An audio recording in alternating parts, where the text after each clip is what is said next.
That's the traditional pronunciation for Hello and welcome to Some Other Heroes. It is Sunday. It is Some Other Heroes Day, and Wayne is now Eurovision Boxing Day. at Eurovision Boxing Day.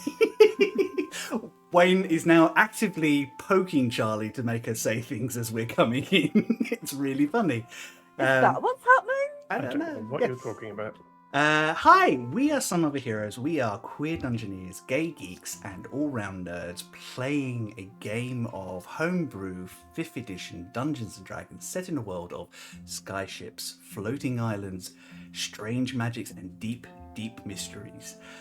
My name is Chris. I use he, him pronouns. I have the absolute pleasure and honour of being the storyteller and dungeon master for this wonderful set of adventures, leading these three wonderful people through the story.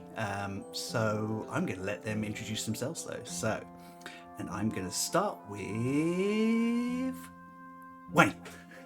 I knew you were going to start with me. Hi, everybody. I am Wayne. My pronouns are he, him, and I shall be playing the Dragonborn Bardadin Rock today. Who's Bard in pronouns a are hard also shell. he, Bard in a him. hard Bard in shell. a hard shell, as Charlie so remarkably has christened him. Also, I would like to give a very quick shout out to Theo, because they made a playlist for rock on Spotify, and I am besotted with it, and also feel incredibly honored that someone has done that for me. So yeah. Anyway, bless. that's all. Just thank you, Theo. We've been listening to it in the car this week. It is really Aw. good. It's actually really cool. You're a good egg, but yeah. Theo. Theo, would you like to go next? That feels like a lovely segue. Hello, I'm Theo, and I use they them pronouns, and I shall be playing the more than slightly awkward half-elf wizard Eugene. Amazing. And last but definitely not least, Charlie. Hello, I am Charlie. I use she, her pronouns, and I got to sleep at 4 o'clock in the morning last night, so just as a disclaimer. And I'm going to be playing the adorably chaotic, not really paying attention, but loving every part of it, Warlock, Satyr, Aisling. Amazing. Before we get started today, by the way, choices were made, consequences will happen. That's life. Is that about the combat we're in, or me going to sleep That's at you 4 in the forgetting morning? that there was combat today. Yeah. Okay. All right, Dad. God, you're not even my real mum. Actually, we had a lot of fun with Eurovision as well. So I hope everybody else who enjoys those things enjoyed the show. We're slightly biased because it's the first time it's been in the UK for 25 years, and we feel we did a really good job.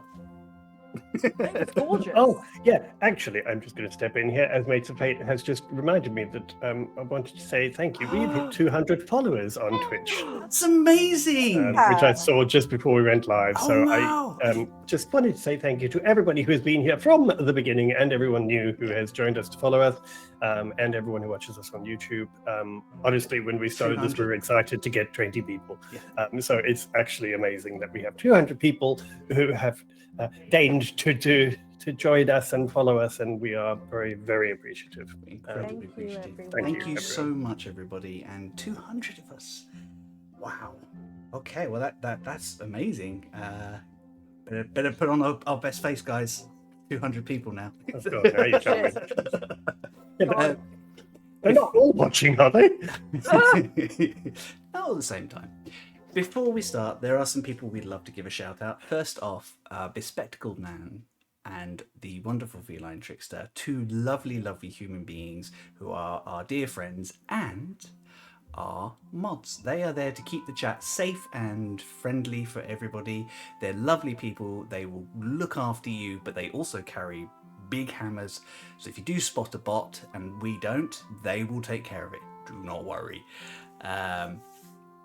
Second shout out, kind of a nice link, is that they are both players in the wonderful Wicked Game. Wicked Game are streaming Dungeons and Dragons every Wednesday. They are running down on the first first series of their Divisia census. I think they're coming back. I feel like they're coming back. It's been a brilliant show. If you haven't caught up, you really should try to. They are amazing. We love the characters. We love the story. Their DM Lydia has strung together something quite amazing, and it's just the right level of evil to her players. It's wonderful. Lydia's not afraid of a twist. She is not afraid of a twist. Second shout out is to our friends Dice and a Slice. If you like baked goods, and if you like Dungeons and Dragons, and why wouldn't you like those things together? Our friends Dice and a Slice are for you. They are a bi-weekly podcast set in a nautical world of pirates and ancient gods and strange evils, and it's really, really fun. All the members of the crew have been cursed or are cursed at some point. It's been hilarious, also quite touching in all the right ways, and hits so many brilliant notes. Our friend Josh, Alicia, Jazz, and Tom are bringing together an amazing story, and it's really worth popping along and catching up on that as well. And our final shout out, because they're in chat with us today, is to Mates of Fate. Our friends are US based. They create absolutely amazing TTRPG streams, everything from Dungeons and Dragons to Kids on Bikes. They regularly stream and raise money for charity as well. They're lovely, lovely people. We are honoured to share this space with them. And if it wasn't for the fact they stream at 3 a.m, we totally would be raiding them as well. Hey, Charlie, you could have caught them last night. Oh shit! That's a good point. Yeah, thank you very much for joining us here. I know it's very early in the morning for you guys there, so we really do appreciate you coming along. Cool. Is there anything that we missed out? Anything that I have forgotten? Anyone that I have not mentioned? No. Not that I can think of. Okie dokie. In which case, I guess I should probably drop the titles.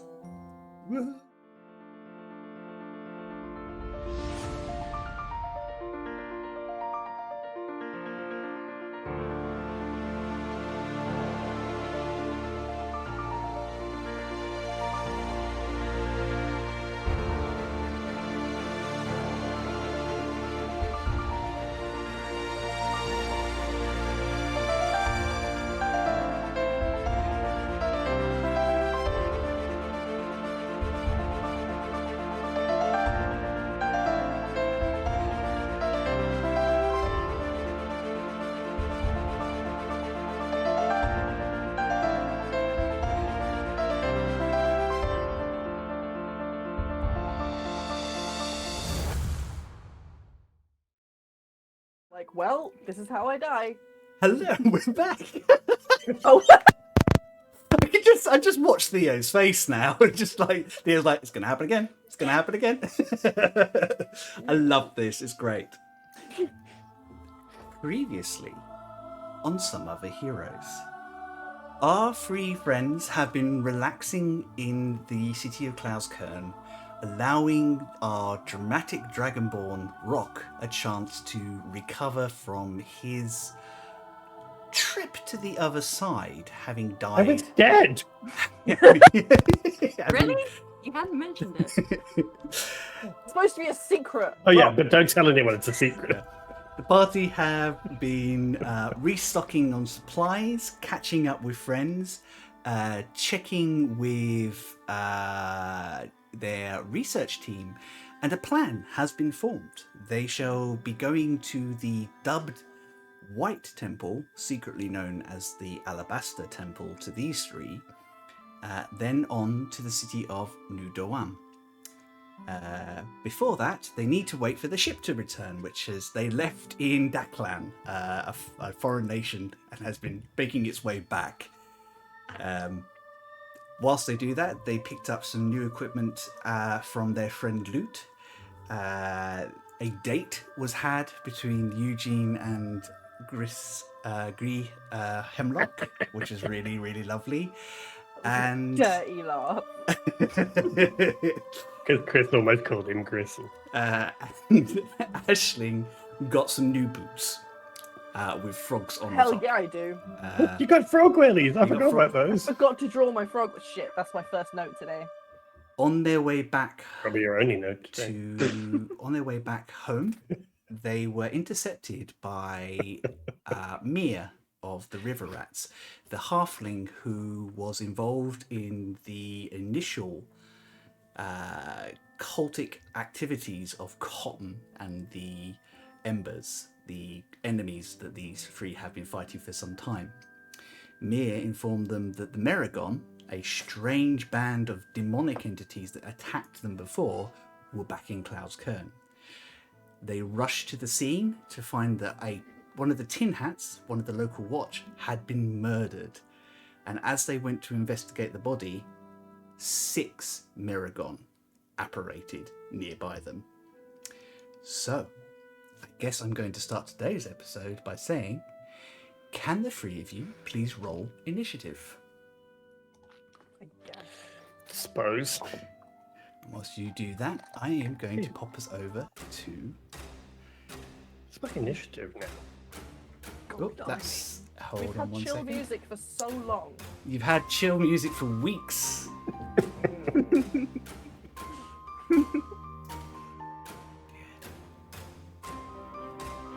Awesome. Let me just set this for people at home. There we go. I've got it log into roll 20. We're prepared. I'm really good at this. Just going to turn the music down a smidge as well. He's a professional. Ooh, I like the snow flurries. Well, Woo! it is snowy. Love it. Wait, why don't I have snow flurries? Give it a second. It will load in. Did it go? No, I still got it on mine. I've got it on mine. Yeah. I see the snowiness. Yeah, reload the page, and it'll probably be fine then. Oh, there we go. I got it. Oh, that's pretty. It might have froze slightly on it. It's a GIF, so it kind of loops. Okie dokie. So, Aisling, what did you get? 11. 11. Eugene? 14. Awesome.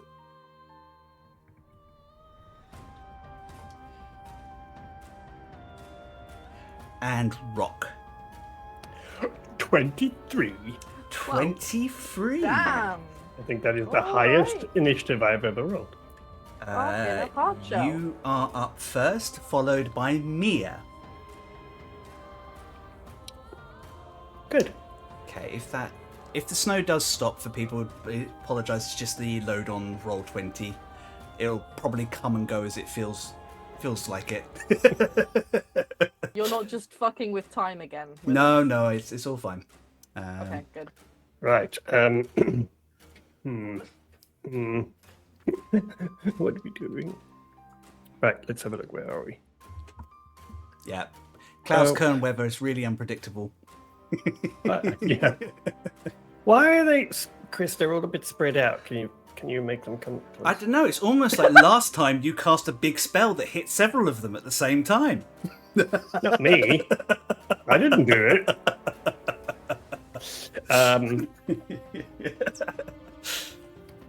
Okay, and there's nobody else nearby that, like, apart from the dead body, that we have to worry about. Nobody that you have to. No, there's one deadie, and there are a number of people who are scurrying away as these things apparate. I think you was about to draw a crowd as you arrived, and then as soon as these monsters appeared, they're screaming and running. But they are focused on you. That's fair enough. Okay. I don't know what to do. It's been so long. This one here is raised. Is on a platform above. It's about 10 foot up. Oh, that's a okay, got it. It's not just some nice decking. So I think Rock is immediately going to pull out his sword, which when he unsheaths, is just a sort of silver and gold decorated longsword. But as he takes it out and holds it, there is ice that appears all around it, so it becomes almost like a crystalline sword. I think Rock is kind of quite surprised by it as well, and kind of goes, "Oh!" And then you just hear Rock mumble, "Oh, I'm supposed to practice for this," because he was, and I forgot. It'll be fine. How hard could it be? God, I Swing it around, right? I hate that phrase when we Swing it around, right? in this game. How hard could it be? Oh. Okay. Chris, there's one that's on the raised platform. Mhm. Sorry. No, it's fine. Okay, no. The first thing I will do is I am going to use my bonus action, and I will bardically inspire Ashling. I just want to check if I can I do more than one person, Chris? No, you can only do one person at a time. I don't think you have an Even ability that allows you to do multiple people. Yeah, I couldn't remember if that was one of the benefits of higher levels, but that's fine. So Ashling, I have bardically inspired. That's a D6 towards. It's D8. Ooh! Okay. So that's a D8, and that's for ability check, attack roll, or saving throw. Yep. And then- Thank you. In addition, if she rolls, is it your one? If she rolls a 1, she can re-roll it. Is that right? Correct. Yeah. Ooh, nice.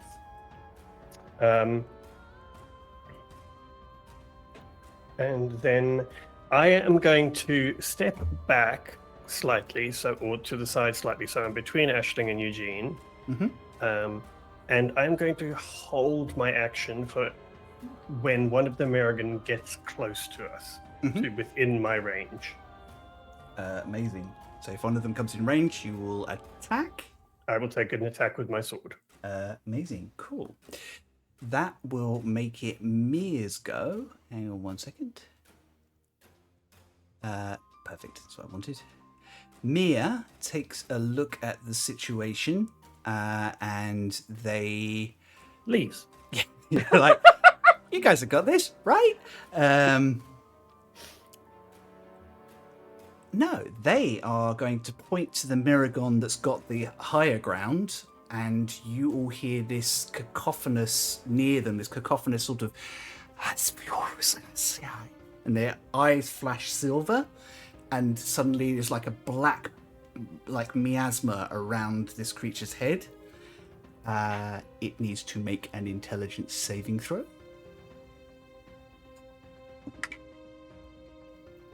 It succeeds, and you kind of see Mir kind of huff a little bit that it didn't take, but then they will 5, 10, 15, 20, and they will hide as their bonus action.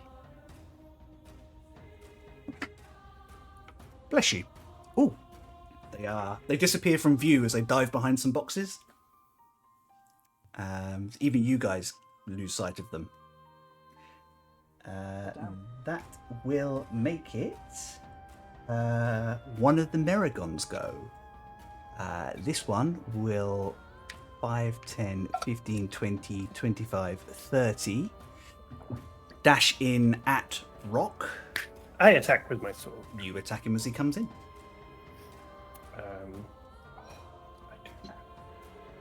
I do love the numbers on this sword.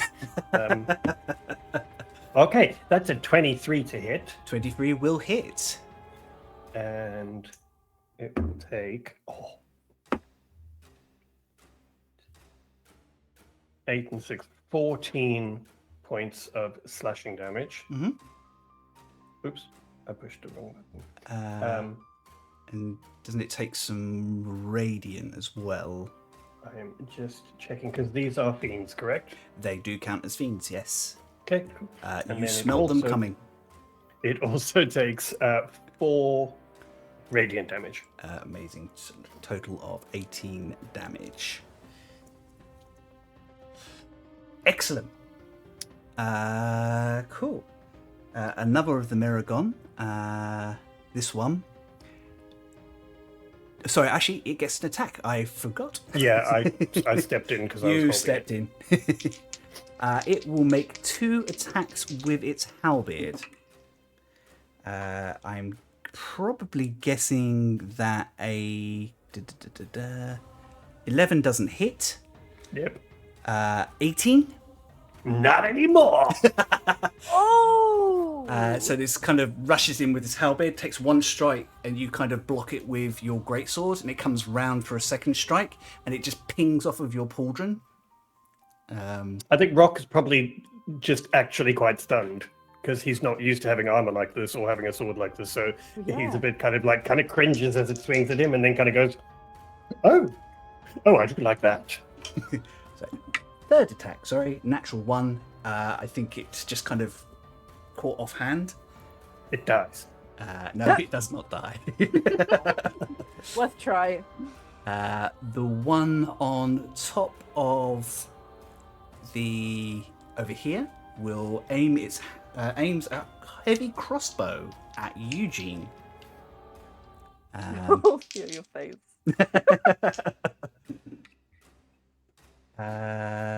It is 16.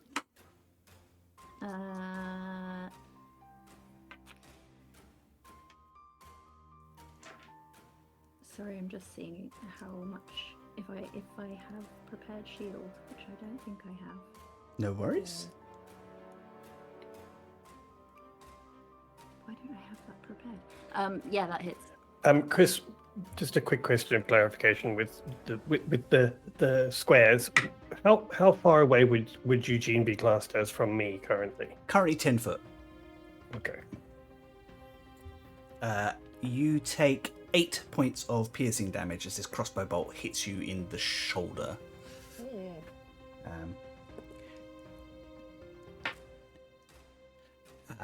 That will then make it Merregon 1's go. Quite spread out this time. This one. Yeah, they're all more than 20 feet apart.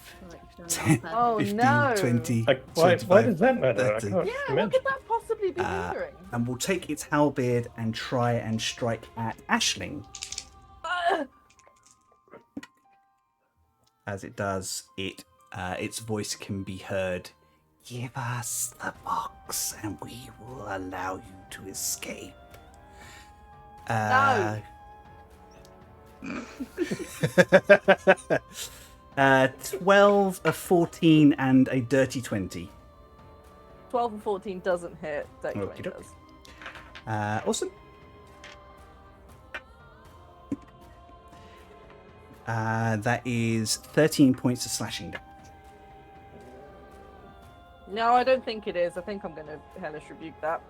Yeah, Well, I'll still take damage. you still they're take the gonna have damage, a but bad you time. can indeed. Cool.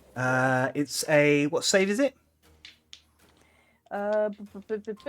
Dex? Dex. Yeah. Dex save. They roll a grand total of 4. Oh, they're about to have a really bad day. Okay, 30 fire damage. 30 fire damage. Does nothing. What? No! Reefs of this flame kind of charge around them, and you can see them almost like you see their armor glowing in the sheer heat, and they seem to be radiantly enjoying it. Oh boy. You did melt the snow around them, though. I will shout to my pals like, "Hey, fire! Don't." Noted. Theo, I think Chris has caught on. Yeah, they're more than 20 feet apart, and And fire resistance. So last time you didn't use fire on them, so this didn't happen. Last time you cast shatter on them, and they've learnt from that experience. That will make it Eugene's go.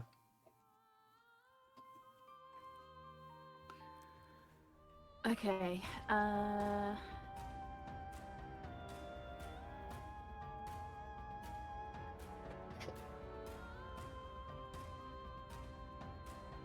completely changed your go, didn't I? Dear. I couldn't firebomb them anyway, so. Well, he could. He just might have No, taken one of you. I have other out of area of effect spells. It's not all fireball. And on that note, Eugene will cast a spell, and his familiar purple portal opens in the sky above the guy who shot a crossbow at him. Is that hit? And through it comes a massive shower of like rock hard ice. Nice. And I need a what save is it? A dex save. As Eugene casts Ice Storm. It was a natural one. Okay, He dies. He dies now. No, he does not die now. that's 2d8 and 4d6. Nice. Nice.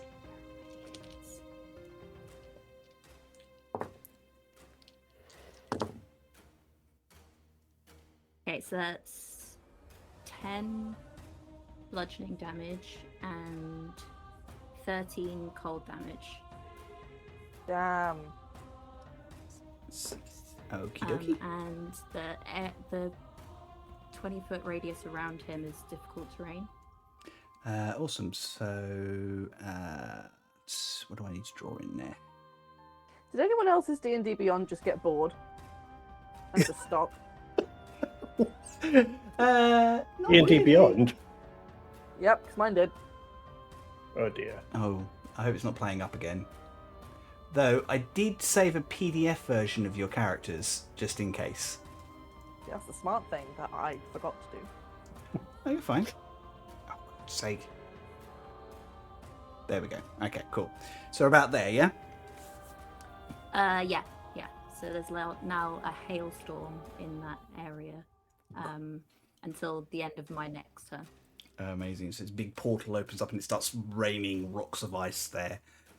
Nice. Perfect. That is very cool. Cool. Aisling.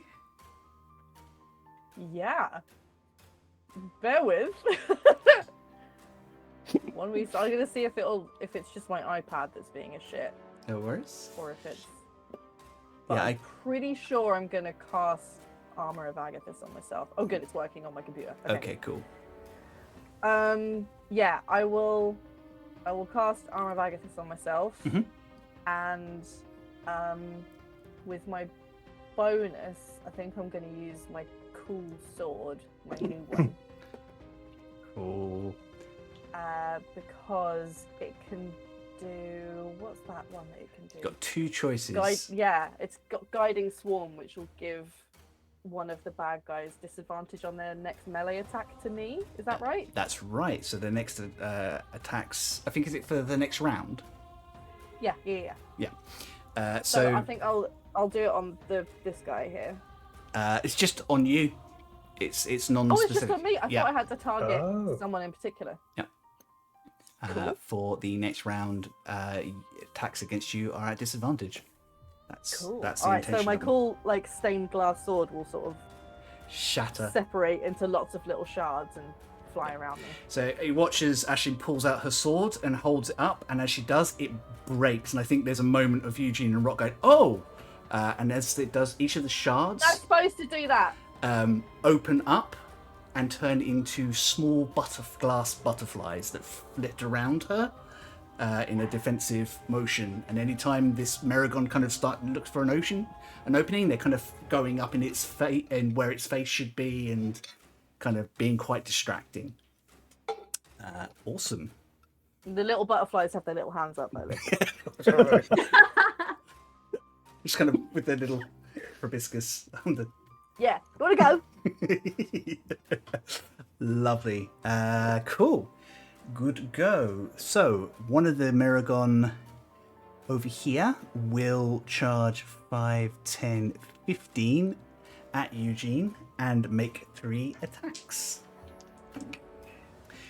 Ooh. So that is a 11 a 15 and a 21. 11 does not hit. The other two do.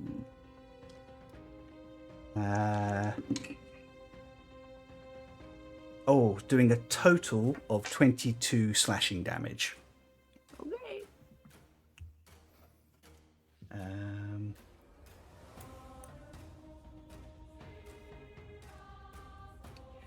Number 4, where are you? 5, 10, 15, 20 will fire a crossbow at Aisling. Does not hit because he rolled a natural 1. And Distracted by finally, all my pretty new bugs. yeah, they're just finding it really difficult to kind of see where they're aiming at. 10, 15, 20, 25, 30 come round there. Top of the round, Rock. Okay.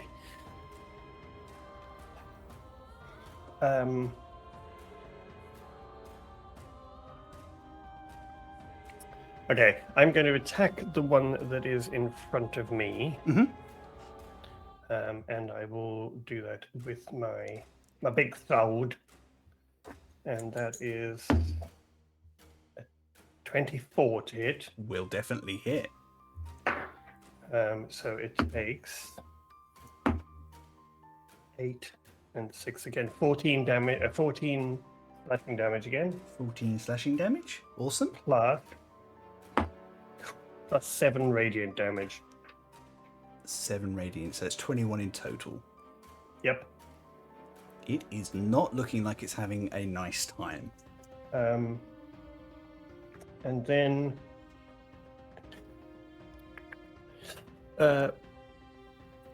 sorry, I just want to check That's fine. my distance on something. New class was who it- dis. Yeah, totally. It feels like anyway.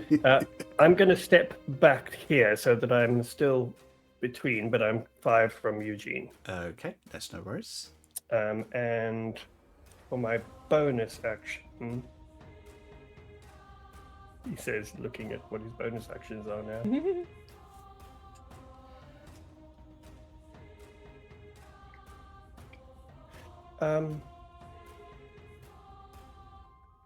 Sorry, Chris. No worries. Mia's going to go next, then you got a couple of Merregon, and then it will be Eugene. Got 3 Merregon before you, though, Eugene.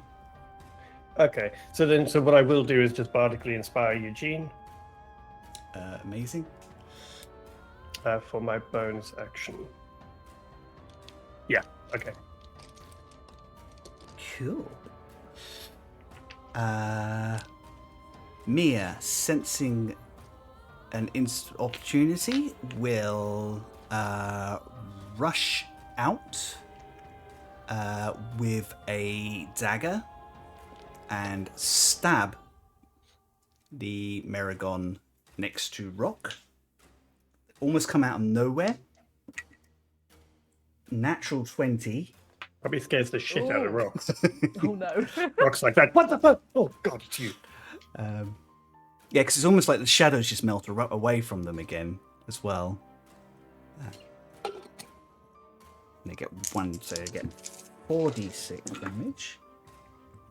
That will do it. This creature is still reeling from from being hit very heavily by this Dragonborn who did not hit like this last time they saw him. And then Mia appears out of nowhere, runs up its back, and is just stabbing as as they go, and they kind of land on like a superhero crouch next to Rock, and this thing crumbles into dust and ash. Taking care of the first one of those. Nice. As a this action, do they want to do anything?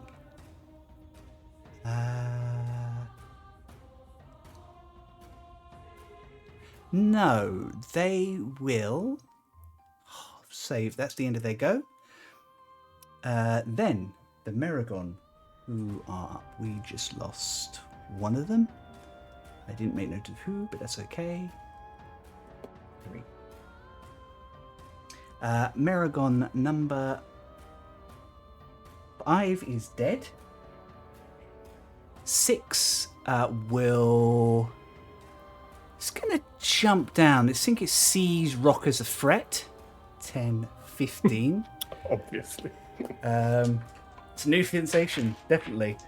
And we'll take 3 hits at the Bardadin. Oh, one of them is a natural 20 for 26. Yeah. Dirty 20 and a 9. Okay, so 2 hit. Okie dokie, so 10. So the first hit is 18 slashing damage. 18. 18 slashing damage. This is the critical hit. And the second one is 10 slashing damage. Okay, they're not fucking around, are they? Oh no. This is what you found out last time. They hit quite hard.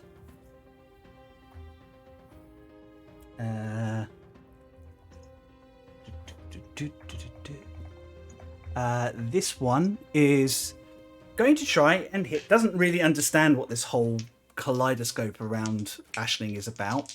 So we'll try and hit. First one is a dirty 20 on a disadvantage. Mm-hmm. Second one is a 10. Nope. And the third one is an 11. Nope. Only the first one hit. So the first one hit. Doing 8 slashing damage. Okay. And They take 20 cold damage. yes, Oh, Eugene just has a flashback. Yeah, I'm staying over here. amazing.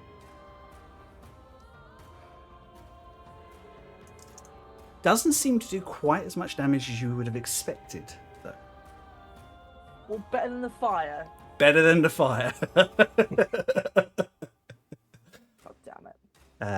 And that leaves. That makes it Eugene's go. Aisling, you are up next. Okay.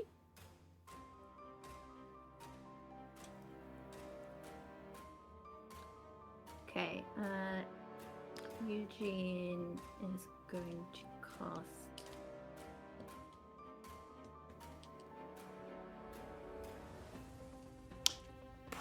Before you get into that, point of order.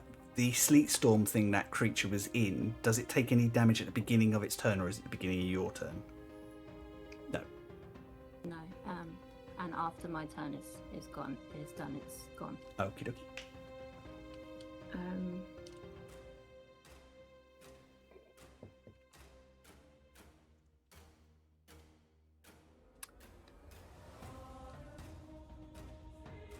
Okay, Eugene will cast a spell, and out of a portal comes like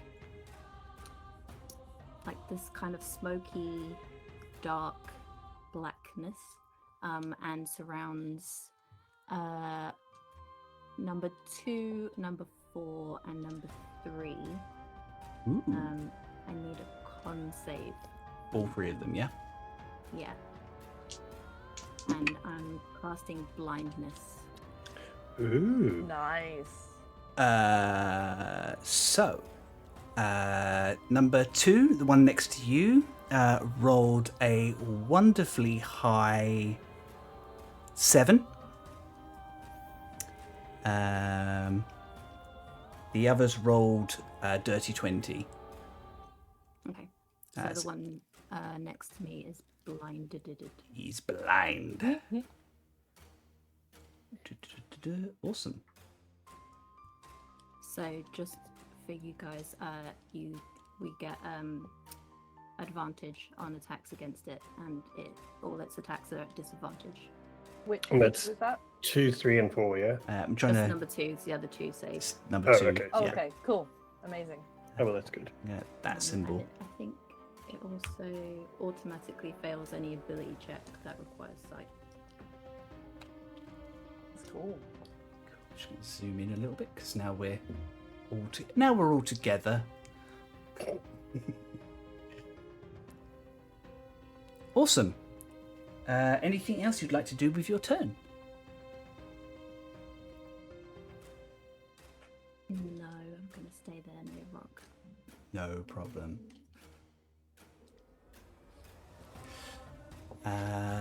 That will make Ashling's go. Okay. Seeing that ice and fire clearly doesn't do fucking nearly as much as she wanted it to do, she's gonna go back to the good old ways and blast. This one. I was going to say, this is good. You're going to go back to the basics, love. Yep, it's gotta be done. And I get advantage on attacking this one, right? You do, yes. Is that on both blasts? It would be, yes. Yeah, all attacks. Ooh, treat yourself. And it gets to roll a con save on its go to shift the blindness, I take it. Yeah, I believe so. I'll just double check. Okay, first one is... At the end of its turn. Interesting. Cool. First one's a 24 to hit. 24 will hit. Yup. And that is... I'm going to agonizing it as well. Cool. So that's... Yeah, 12 damage on that one. That looks like it does normal damage. That's about fucking time. And the next one is 18 to hit. 18 will also hit. Okay, good for you. And that one is 9 damage on that one. Amazing. They look like they are bloodied.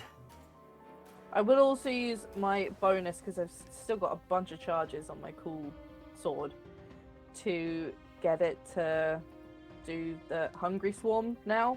Oh, nice. So it will stop flitting around me and it will all go towards this guy. And I think it's a +3 to hit them.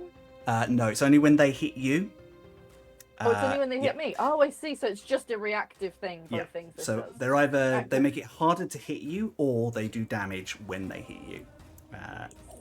So You've got little protective butterflies. So you watch these butterflies. They seem to get sharper somehow, and the glass dulls down, and they look a bit more goth, basically, and they Tactical kind butterflies. of hovering around tactically now. Tactical butterfly. Nice. It's almost like an Okay. attack wing.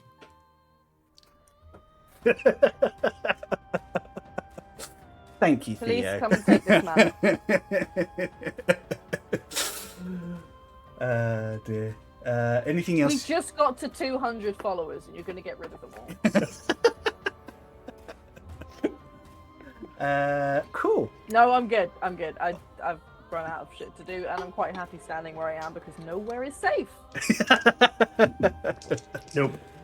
Merregon 2, blinded, is going to try and strike out at Eugene, who he saw casting the spell. He's hoping to hit. So at disadvantage, that definitely misses. That was a natural 1 and a natural 2. Oh, that's a 22 to hit. That might. Um, That might. You think it's going to hit, but as it slashes out at Eugene, Rock turns and sees it attacking, and the spectral wings that you see often that Rock uses to kind of float wrap around Eugene and form a barrier, which gives Eugene a +4 to their AC. That's still gonna hit me. Sorry. Oh no! That's fine. It's fine. I do it again. It's a lovely thought. The third one is a 17, though. That still wouldn't Sorry, actually, I lied. It's 7. help. Sorry, how much? A 7. The So- third one. So the last one only for a 7. So only one of them hits, and that does 10 points of slashing damage. I think it's kind of it's this really clumsy blow where you used to be, and I think even you can't help but let out a small snort of amusement, and it kind of lashes back with. It kind of hits you. The third one, you're like, oh no, I'm going to keep my mouth shut now. How's Eugene looking? if we were to look over and see how Eugene is doing? If we were to assign an arbitrary number to Eugene's health. If we were between a 0 and a whatever fucking number Theo has on their sheet. He's looking less than half as good as he normally does. Great, cool. Good to know. Amazing. If only we had a system to work this out. I know. This one, staying a little clear of the strange little halfling that appeared out of nowhere, is going to make 3 attacks against Mia. And 2 of those will hit.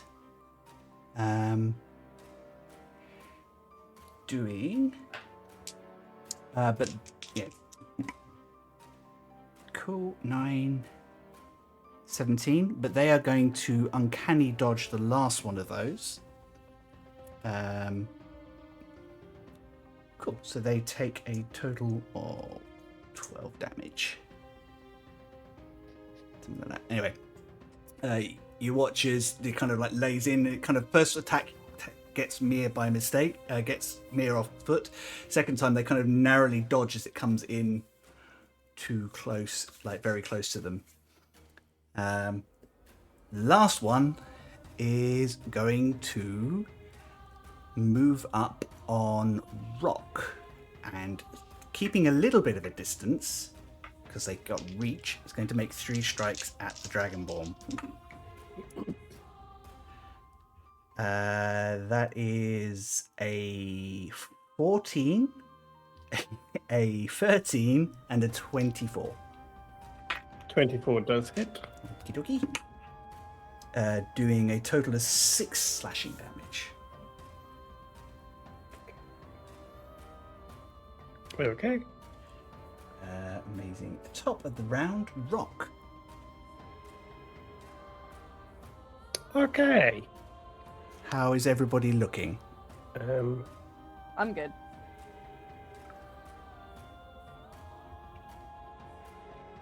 Okay. So I think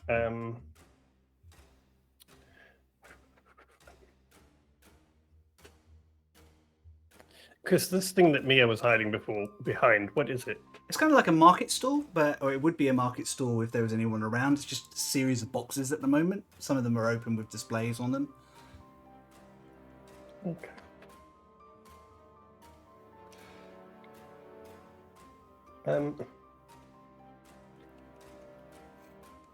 I love Rooney has described Rock as the emotional support paladin. Yep. 100%. Woof. Da-da-da. Okay, so I think what I'm going to do is, as my bonus action, as my bonus action, one of the boxes, one of the larger boxes. Actually, no, fuck it. I'll just do the whole thing. So that entire cart, Yeah. Which I would guess qualifies as a large-sized sort of Say object. it's a large object, yeah. Good. That starts to kind of wobble a bit as Rock puts his hand out on it, and it immediately slams into Merregon number 1, the entire thing. I'm going to use animating performance. Ooh. Ooh. And it will make a force-empowered slam. Cool. Make your attack roll. This thing actually springs to life, infused with the song of creation. I'm going to try and find out how the hell It should have a stat block attached to the ability. dancing item. Okay, so where are the attack things? No worries. Damn it. Oh, okay. So forcing powered slam is what it's going to use. Oh, God, sorry. So many things. That's a 17 to hit. That will hit, yeah. Okay. And that is 1d10 plus 4. So that is a 7 plus 4, which is 11. 11 points. So yeah, 11 force damage. Excuse me. Does not like it had a fun time with that. Cool. And then that's my bonus action. And for my action, I will take an attack with my sword, which I will take on the one that jumped down that's just in front of me. This one here? Yeah. Yeah. Yeah, and that's a 27 to hit. 27 will definitely hit. This sword is crazy, man. And that will be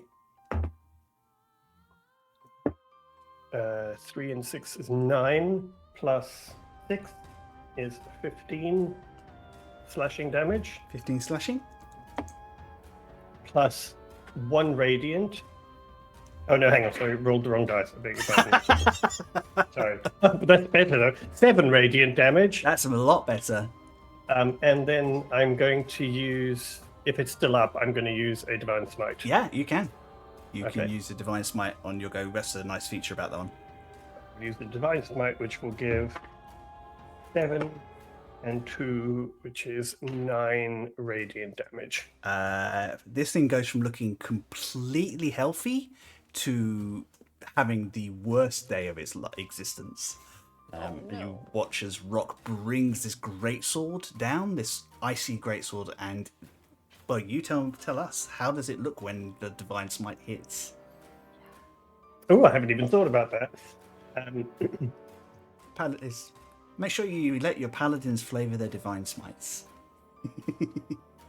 As the Yeah, sword goes. I think because the sword has this kind of icy look to it, when it strikes, I think initially it looks like ice is growing over it, but then it very quickly just becomes like a crystalline sort of energy around the thing that seems to kind of impact it and take damage from it. Amazing.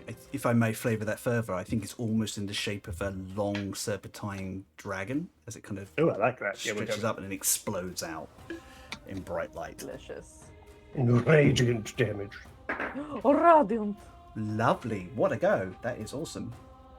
Mia looks at this, kind of draws in, and their skin goes a little more ashen than it already is. Oh, And they point at the Merregon that is giving poor Eugene a hard time, and they mutter something under their breath that almost sounds like tongues. And they will cast Wither and Bloom. Ooh. So the Merregon has to take a con save, which it fails. Quite spectacularly. I'm either rolling really good or really bad and nowhere in between today. So take that as you will.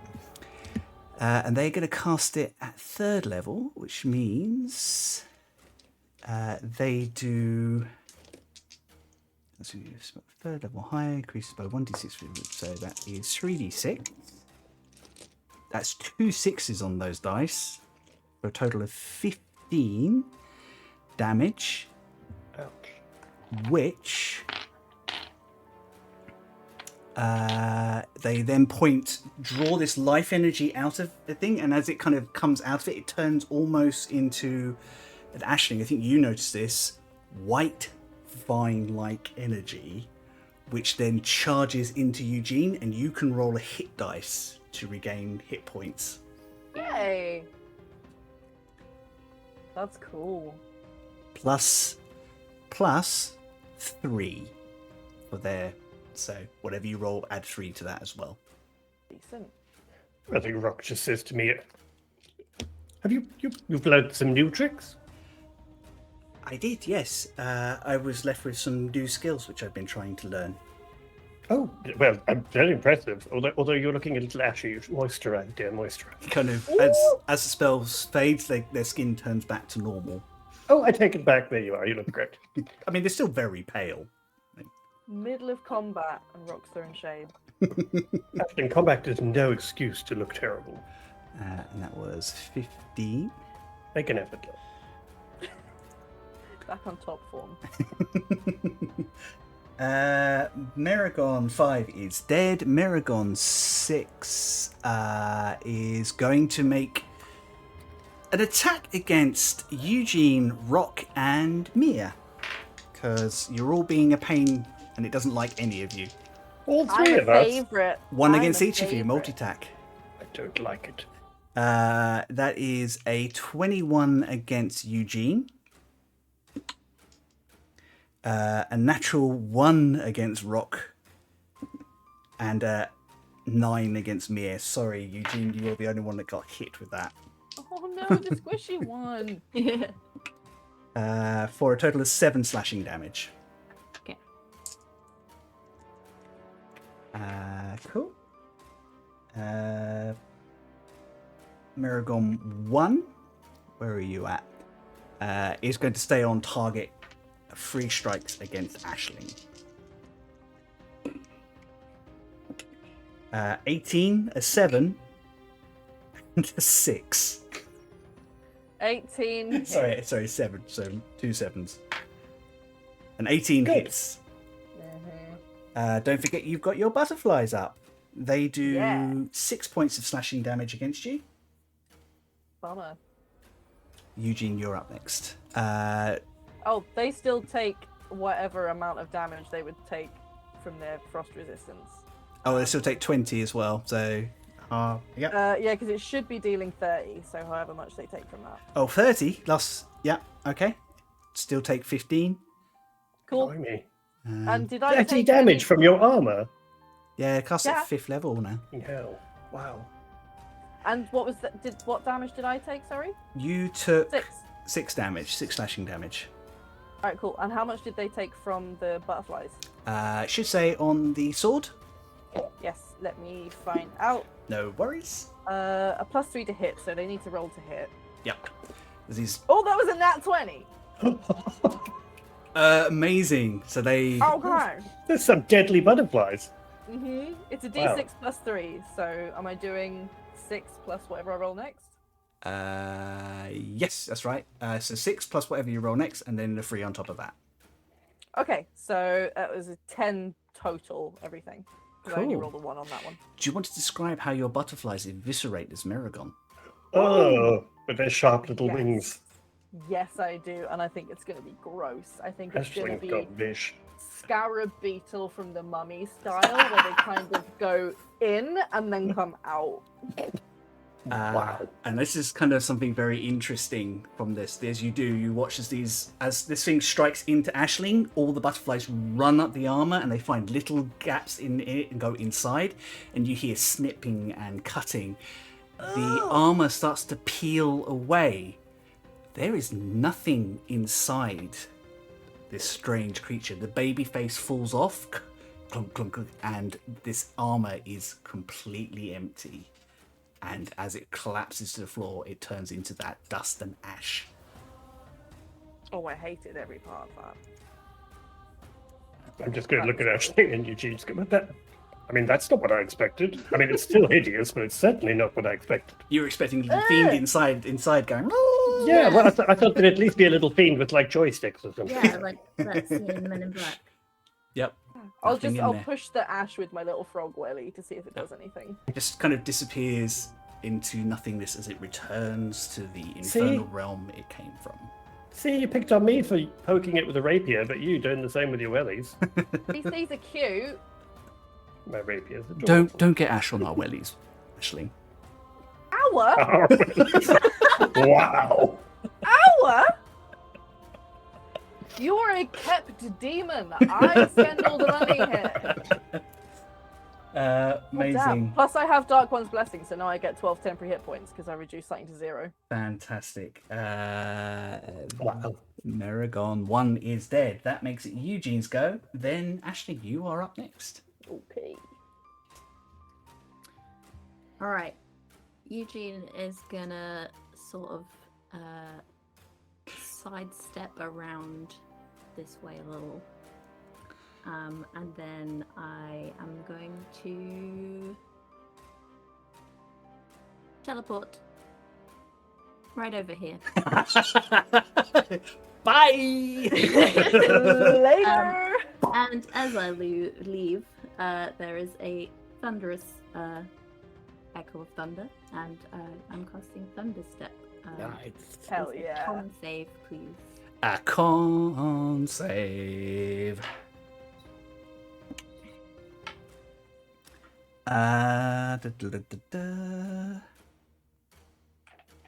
That is a 13, which I don't think is enough. It is not. That is.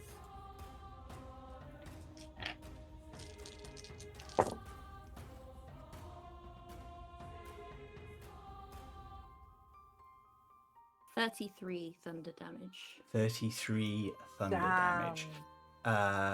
Would you please describe what this looks like as this Merregon is defeated? Ooh. Well, I think it's a familiar scene by now. Eugene casts a spell, and then this big, like, sparking purple doorway portal opens next to him. He kind of waves, even though you can't see him because he's blind, but dramatic effect. I'm gonna get out of here. This is not a fun place to be. And as he steps through and the portal kind of closes, there's just like this massive echo of Wave. thunder. And, yeah. I think it shatters the armor in on itself, and it just falls into the snow, turning into dust and shadow, as it has done before. Dust and ash, I should say. Nice. 3 left. Aisling. Oh, sorry. Is there anything else you'd like to do in your turns, Eugene? Sorry. No, I'm good. Aisling. I got far enough away. Okay. Who's looking of the baddies? Who's looking least rough? Of these 3, Yeah. Or are they all uh, doing all right? apart from the one that's engaged with rock, they look Mm. fine. Like they have taken very little damage. Okay. The one here then, number 4. Mm-hmm. I'm gonna cast. Kick him with wellies. I'm gonna cast Welly Attack. You're gonna double jump and kick him in the face. Yeah, Oh, I'm that'd gonna be use so Mirthful Leap, and like 2-foot pump Yeah! in the face. I love that. This is where Aisling goes, Oh. actually, I want to multi-class into monk. You can have Same. 3 classes, right? You can have as many as you like, as long as you fulfill the requirements for them. Boy. I don't think No. this Merregon's going to find that leap too merciful. It'll be fine. Okay, I'm gonna cast Elemental Bane on the number 4 little shithead. This one. Remind me what Elemental Bane requires us to do. I choose one of the following damage types: acid, cold, fire, lightning, or thunder. I'm going to choose cold because ain't no way you're having resistance to that anymore. The target must succeed on a con save throw or be affected by the spell for its duration. Every time the target takes damage of the chosen type, they must take an extra 2d6 damage of that type, and they lose any resistance to it. Natural Ooh. one. Ooh, okay. So I'm either 18s and 20s to 20s or 1s to 3s. That's all I'm rolling over here at the moment. God damn it. Alright, so this sucker no Or it longer feels has like it. resistance to cold damage. Nice. Also, I'm gonna cast that using a couple of sorcery points to make that a bonus action.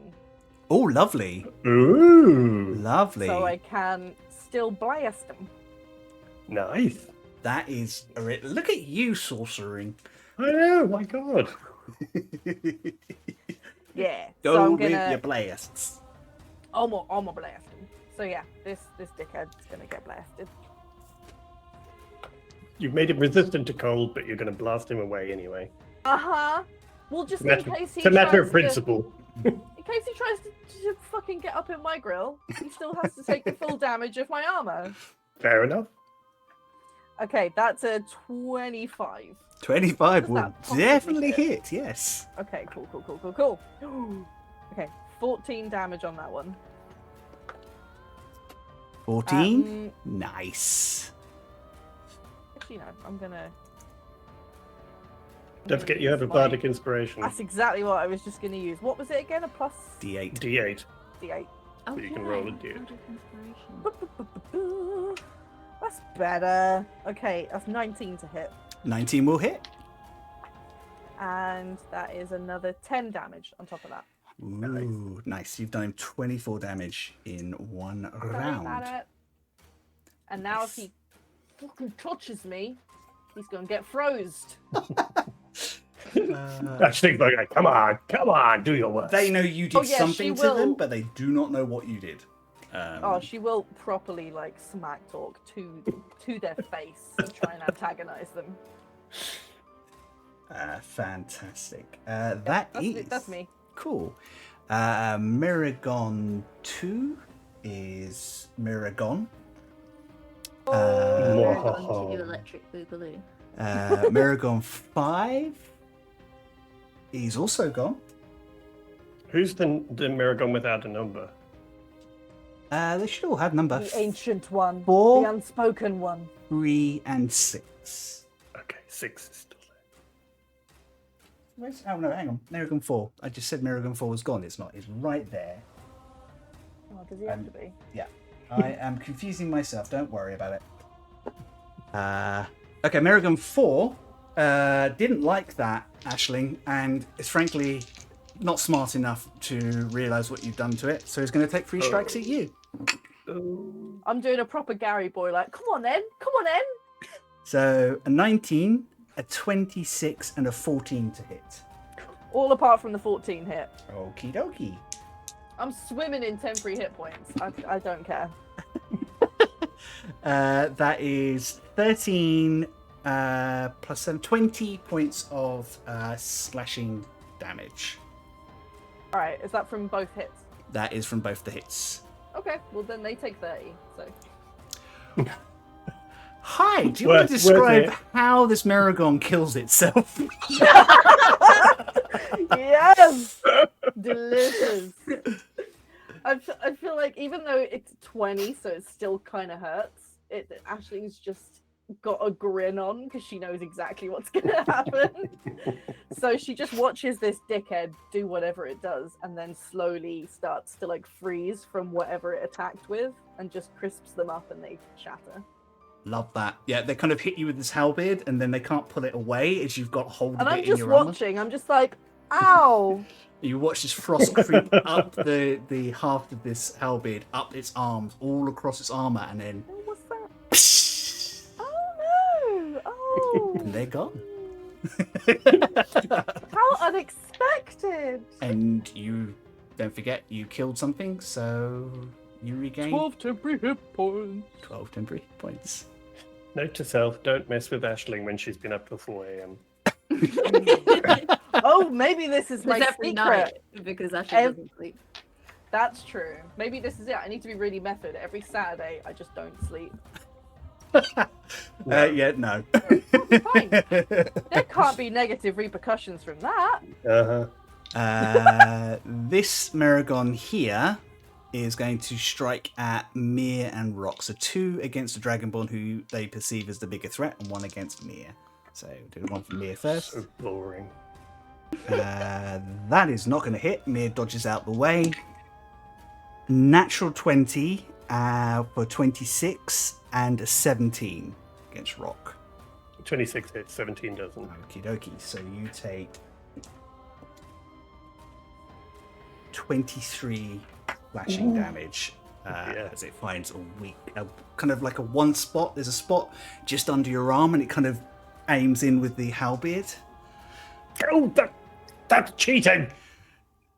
And you almost hear Campbell's voice when the two of you used to do drills about keeping your defense up, like don't raise your arm too high. All the training that the two of you used to do as children is starting to come back to you. Yeah, as soon as that memory flashes back, Rock just mumbles, oh.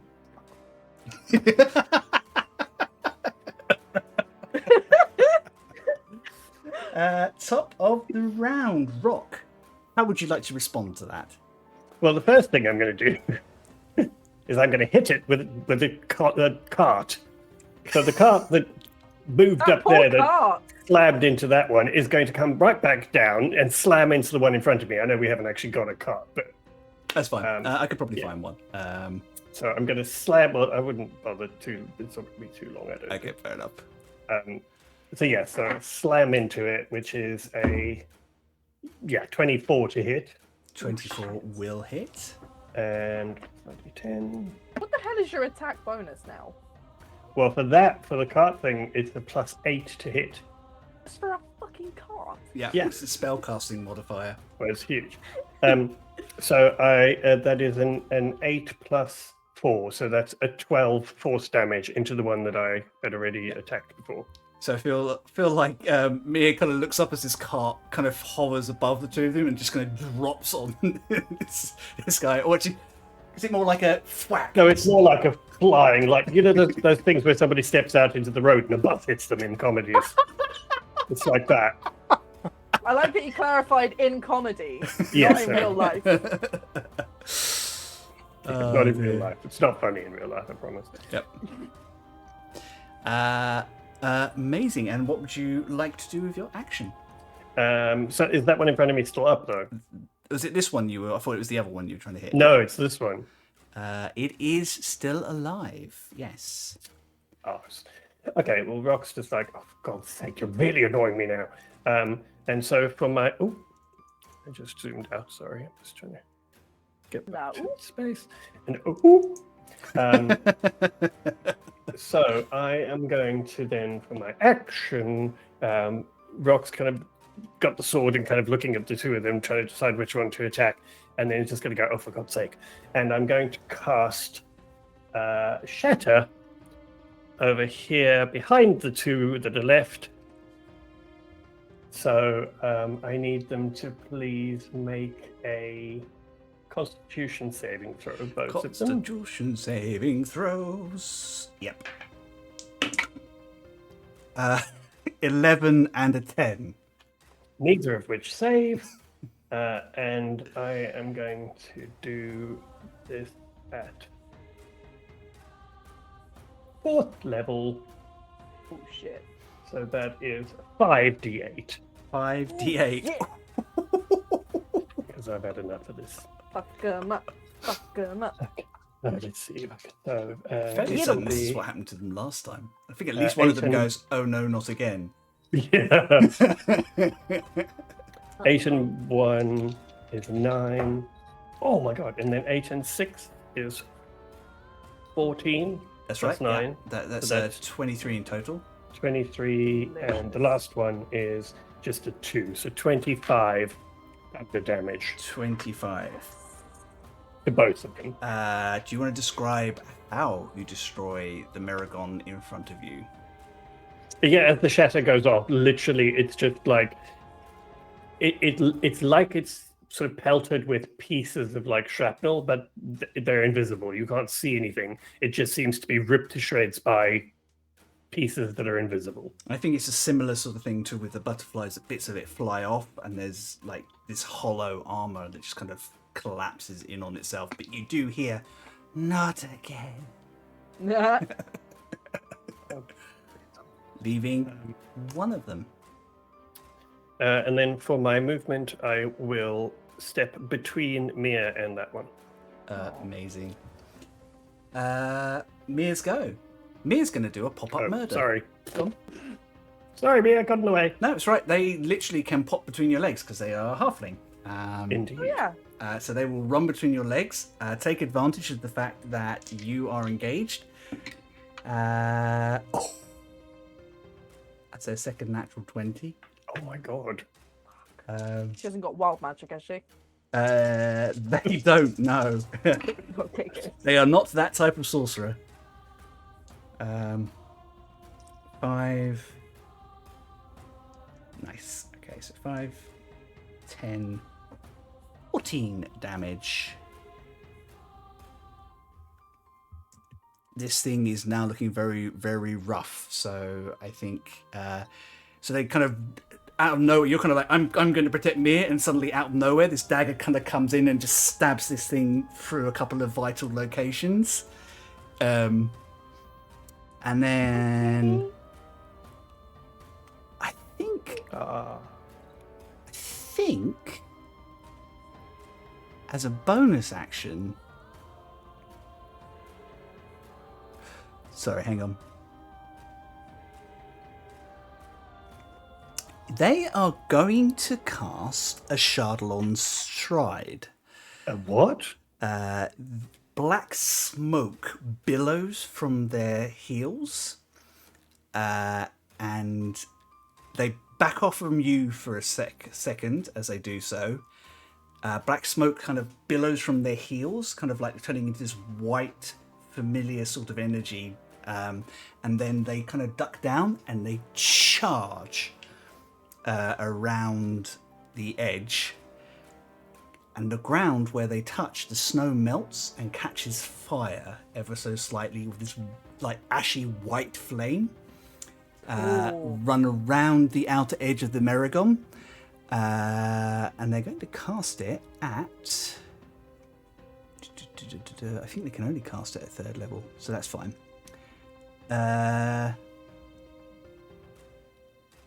Yep, so they take another d6 of damage. What's it called? Chardalon Stride.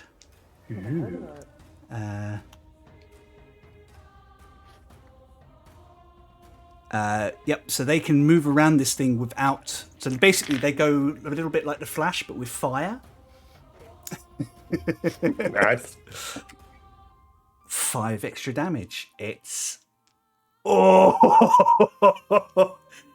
Very, very close. It's still standing, but it's now slightly on fire. And they literally go in a big loop and stop over here. Nice. It's kind of skidding, and you can see the smoke is just billowing out from their feet still. That's very cool. Rock's just a little bit jealous of that. I could learn that. I think this is probably going to be the last round, because I think it goes straight to Eugene and then Aisling. How do I want this thing to die? Oh, that was terrifying. I know. Oh, shit. I have a feeling at this point you could probably walk up and stab it with your knife. Just flick it. I don't know about that. I have an 8 strength, so Oh, might end up doing damage to myself. What do you mean you healed it with a dagger? Eugene stabbing with Its I was just going to say. myself. Yeah, Eugene's like that. I'm going to stab you. But ow! Ow! Oh no! Okay. We'll cast another ice storm, I think, but far enough away, if you'll allow, behind it so that it doesn't get rocked. Oh yeah, I think you're a good enough wizard that you can do that without worrying about it. Okay, Dex save, please. Dex save. God. Well, it's better than I have been rolling for their Dex saves, but it's still only an 11. That is a fail. Would you like to describe your hit? Yeah, again, a big old purple portal opens in the sky above them, and just this absolute storm of big chunks of ice come through from another plane of existence and just completely obliterate this thing. I think, yeah, it gets pounded into pieces, and literally, like, this huge chunk just comes on. It looks up briefly, and it's just this huge chunk of ice right in front of Rock's face. Yeah, Rock's just standing there like that. Congratulations. You have defeated the Merregon. We solved the creepy baby face puzzle. Yeah. Just going to move you to somewhere. Rock's just like, oh, I remember how annoying they were. Well, I'm glad they're gone, but that still doesn't explain who sent them and why they're here, apart from the obvious for Yeah. Ashling. Yeah, they still seem kind of determined to get me to hand over box. Sorry. Well, we just have to figure out why. Ashling, What? something's been bothering me. What? Um, Have you been using the cream? No, you're supposed to use. It's your body. I'm just in your head. Oh yeah. So, Igith the Cackler said, or what did he? The Quasit said that they were linked to Igith the Cackler. Is that right? Yeah. So the Quasit knows the same master that the Merregon serve. And we haven't asked him who he serves. Or asked his master, his earthly master, where he summoned him from. Okay. I'm just saying that if these Merregon are going to keep coming, they've been hired by somebody probably on the infernal planes. But we think it's Igith or Igith's master. Surely finding out who their master is means that we can maybe snip this off at the bud? Yeah, because I feel like doing this every week is not sustainable. I mean, it's fun. Did you see its face? Yeah, did you see how wrecked I made them? I know, right? Oh no!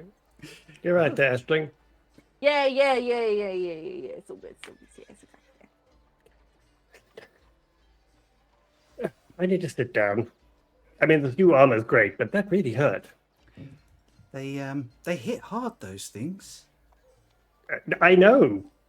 Yeah, but stuff was just pinging off at you, Rock. Yeah, not enough. Are you all right, Eugene? Yeah. I'm fine, thanks. You All took right. a lot of hits, and you pinged a lot of hits. You're very tough, Rock. Yeah, the armor's tough. You seen his arms? Have you seen the blood running down my leg? Not really into No. arms. I'm not a pervert, Rock. What? Oh, weird sometimes. That was Wayne to Charlie, not. Por qué? Right, well, if you don't want to hang around, I will talk to the Tin Hats about this, rather than dragging you into it all as well. I'll just say that you helped out. Yeah, could you not mention that they're kind of after Ashling, because they may start to feel like they're attracting a bad crowd and... Make an insight check. Why? 13? Yeah, Mir didn't know that they were after Ashling. Oh, for feck's sake.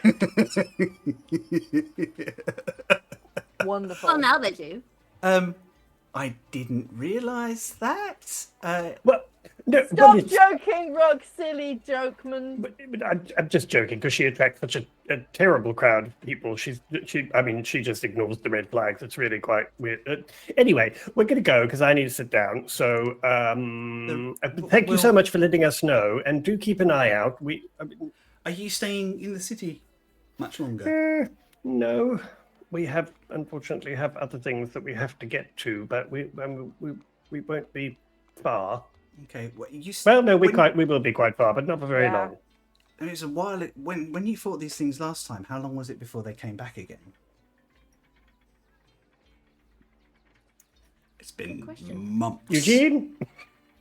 Months and months and months. Okay. Yeah, it was quite a while. Yeah. I mean, they did say they were going to come back probably because they wouldn't give up, but they did also seem to take a while to kind of recoup and to come back. So hopefully they'll be out. Well, these lot won't, but whoever sent them will be licking their wounds metaphorically for a while. Well, we'll keep an eye out if they show up again. Maybe this time we'll see. We'll mention it to Rebecca. I think we can do that. Yeah, Rebecca's definitely someone you can trust to do what's best. I feel like this is a little bit out of our remit, but we're happy to keep an eye out. But you've just seen them. They're horrible things, and they hit quite hard. So I'd rather you didn't take them on, And or at there's, least like, not without nothing backup. underneath the armor. Did you see Yeah, that bit? That was is a little creepy. disconcerting, I have to say. I mean, do you even know what these things are? Nasty. Yeah, that. Okay. Well, if you do think of anything that will help us kind of... I mean, they're fiends. We know they're fiends. That helps a lot. Okay, well, we'll pass our information around the city and to the people that need to keep an eye on things, and we'll keep an eye out for them. But if what you're saying is that they haven't been around for months, then maybe we're good for a while? Well, we hope. But I do think if you spot them again while, in the next few weeks or whatever, I do think perhaps just go straight to Rebecca. And I mean, you can tell her that I advised you to do so while we were Just away. go tell mum. Don't try and fix it. Just go tell mum. Yeah, she can sort it out. Let the grown-ups do it, dear. But I think asking the alleged demigod to come down and sort them out is probably better than us trying to deal with it. Yes, go talk to the ruler of this entire place, who's a demigod, and get them to come up and clean up the shit down in the docks, please. That'd be great, thanks. If you're not busy. Well, it was really nice seeing you all again, and it was really nice to actually get to do something with you as opposed to kind of just be rescued. Kidnapping by Aisling, you. yes, Yeah. I know that. Uh-huh. But I mean, you seem to have got very competent, very impressive skills. I loved the sort of running around thing with the flames. And that was all very, very cool. I think they Aisling will very reluctantly be like, I quite like the vine stuff. yeah, Looked a little familiar. they looked like your spells. Yeah. I'm kind of coming after my flavour, which I'm not happy about. I think maybe whatever happened to me is linked to whatever's happening to you. Yep.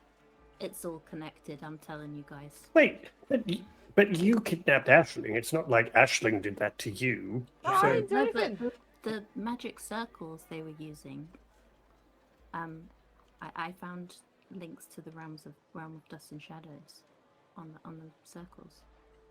So whatever power that that's they were true. using, it was drawn from the same place that Ashling's powers come from. So it makes sense. Rude.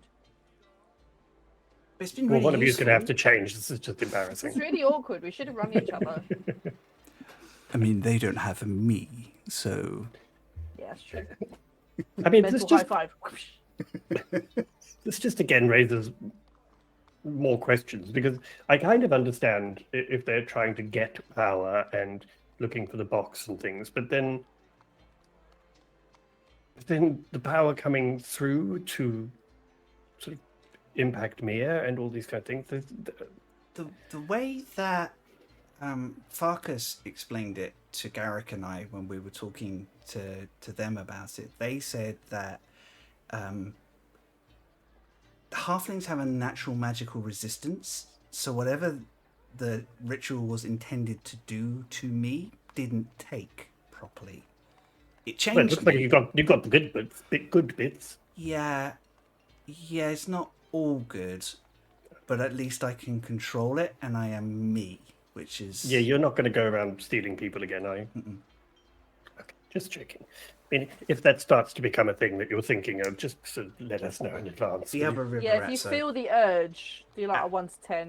I have a system. Garrick and I have a system. Like I kind of let them know how I'm feeling. That's good. I will dart a look at Rock. We never It's just- confirmed whether the Merregon were affiliated with the Embers at all, did we? No, because Can I? we asked the heckler, but they just talked about somebody setting, having a what do you call it, a contract on Aisling, and that they would keep coming. They didn't say anything connected to the Embers, though. There doesn't seem to be any direct connection to the Embers that you are aware of. The contract was definitely raised by Igith the Cackler, who has been after Aisling directly since before. Can you remind me what it is that Alabaster said a minute ago his sort of theory? He thinks that you guys talked about asking Farkas about who the ritual that they used to summon their familiar. I thought we did ask. Well, don't- we asked Farkas where. We asked him something to do with his familiar because we found out the familiar's name. Yeah, I think you got distracted. I don't remember you directly asking. That doesn't sound like us. Ashing wasn't even there. Yeah. No, you asked. You talked to the familiar directly, but you couldn't. There's an etiquette about familiars. You don't ask familiars where they're summoned from. It's not like Don't just ask a familiar where they're summoned from. and you knew that they wouldn't reveal it, so you did because they were taking care of the shop by themselves. Because Farkas had put a ritual that bonded them to the shop. That's right, and Farkas wasn't there. We sat down with Farkas outside and had tea, but we didn't ask him. Actually, the I important really questions. can't remember. I think you just had a really lovely conversation and got to know Oh, Farkas a for bit better. I don't have anything think written you- down. About the other weather than and I just shit. have a note of the familiar's name and that That just he's sounds- around the fire. They That are sounds so likely after having that conversation. Eugene and Rock just walking away going, oh, he seems quite nice once he gets down. Well, that's lovely. And that's it, just like completely forgetting the purpose. Yeah, when you asked them about it, I think you asked them a few things. I think you mostly kind of tried to get a feel on the ritual and what they had been involved with, and Yeah, information. probably. So you got more information about the embers and cotton at that point, I Yeah. think. Okay. Wait, Alabaster just said that to you, though, Aisling, didn't he? Yeah. We don't. Yeah, I think. Could I do a quick little insight to see if I think it would be a good idea to relay what Alabaster said in my head in front of Mia? Oh yeah, you can do that with advantage. Because Did it's Alabaster. I mean, Okay. That your demon. was. it's your demon. That's my insight. It's That your was a- head. That was a 27. Yeah. I mean, Alabaster's indifferent to me. I think there's a little twinge of this is partly my fault in as much as all of everything that's going on seems to be related to me. But they don't know enough about me to trust them beyond being a colleague like this at this point. Might be something to say to your friends on your own. Yeah. All right. Okay. I think I'll wait then. I mean, I would probably sort of encourage Mia to deal with this while we head off and go and sit somewhere. And because Rock's. You're gonna Rock's- slap your knees and go, well. Oh, like look at the this." time! Well, Mia openly said that. Wow, Mia what a- openly what said a- that that they would cover this and talk to Yeah. the Tin Hats and get this sorted. Well, I much appreciate you dealing with this and the sort of cleanup. But because I really need to sit down. That's fine. Thank you so much for coming out so quickly and dealing with this. And Oh no, thank you for letting us know about it. We wouldn't have even known if it wasn't for you. So we do appreciate it, and please send our thanks to the River Rats. we will do. Thank you. And maybe next time you're in the city, we can catch up in a less severe. That would be nice. Somewhere public where there are no alleyways or corners. That'd be great. I didn't want to think it was you who got kidnapped. Okay. Well, Aisling never shut up about it, so you know. I think this is this wonderfully awkward moment where they're like, "I've got to Okay, stay here. then." You guys need to leave."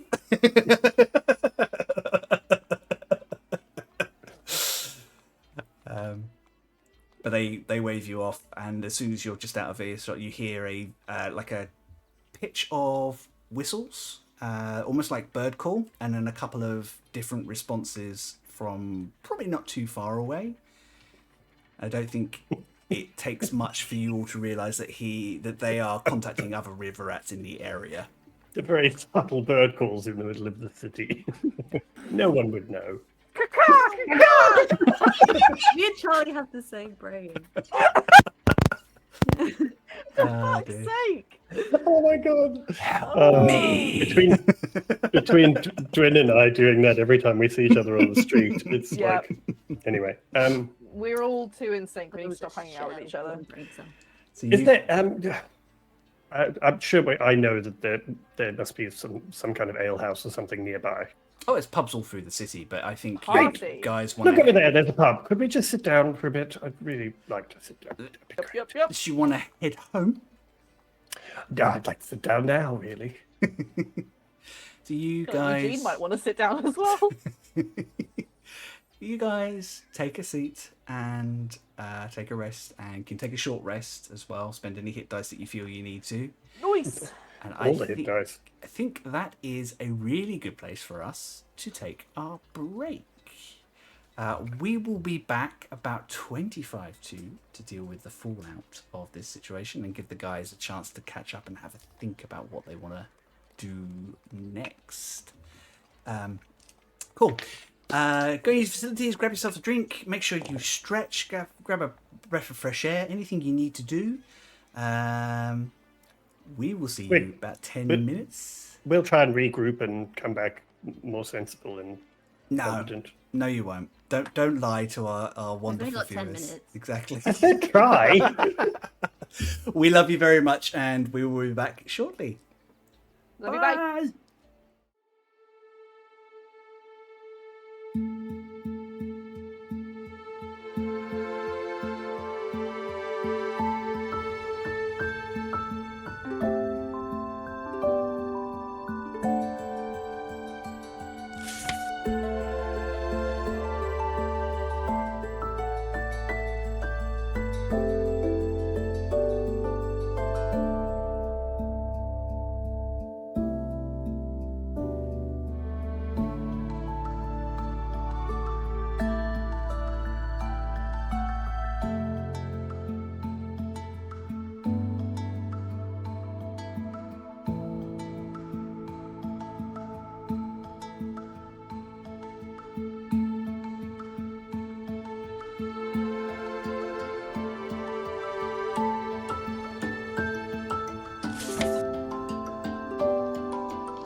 And we are back. Thank you very much for the patience. We just had a small real life thing, nothing major, just had to be dealt with right away.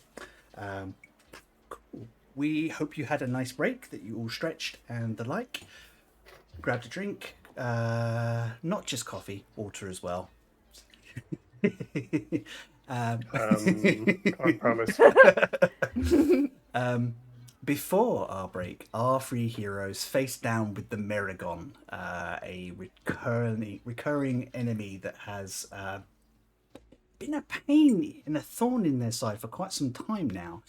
A very strong fight with both sides doing a lot of damage occurred, but the Merregon were defeated.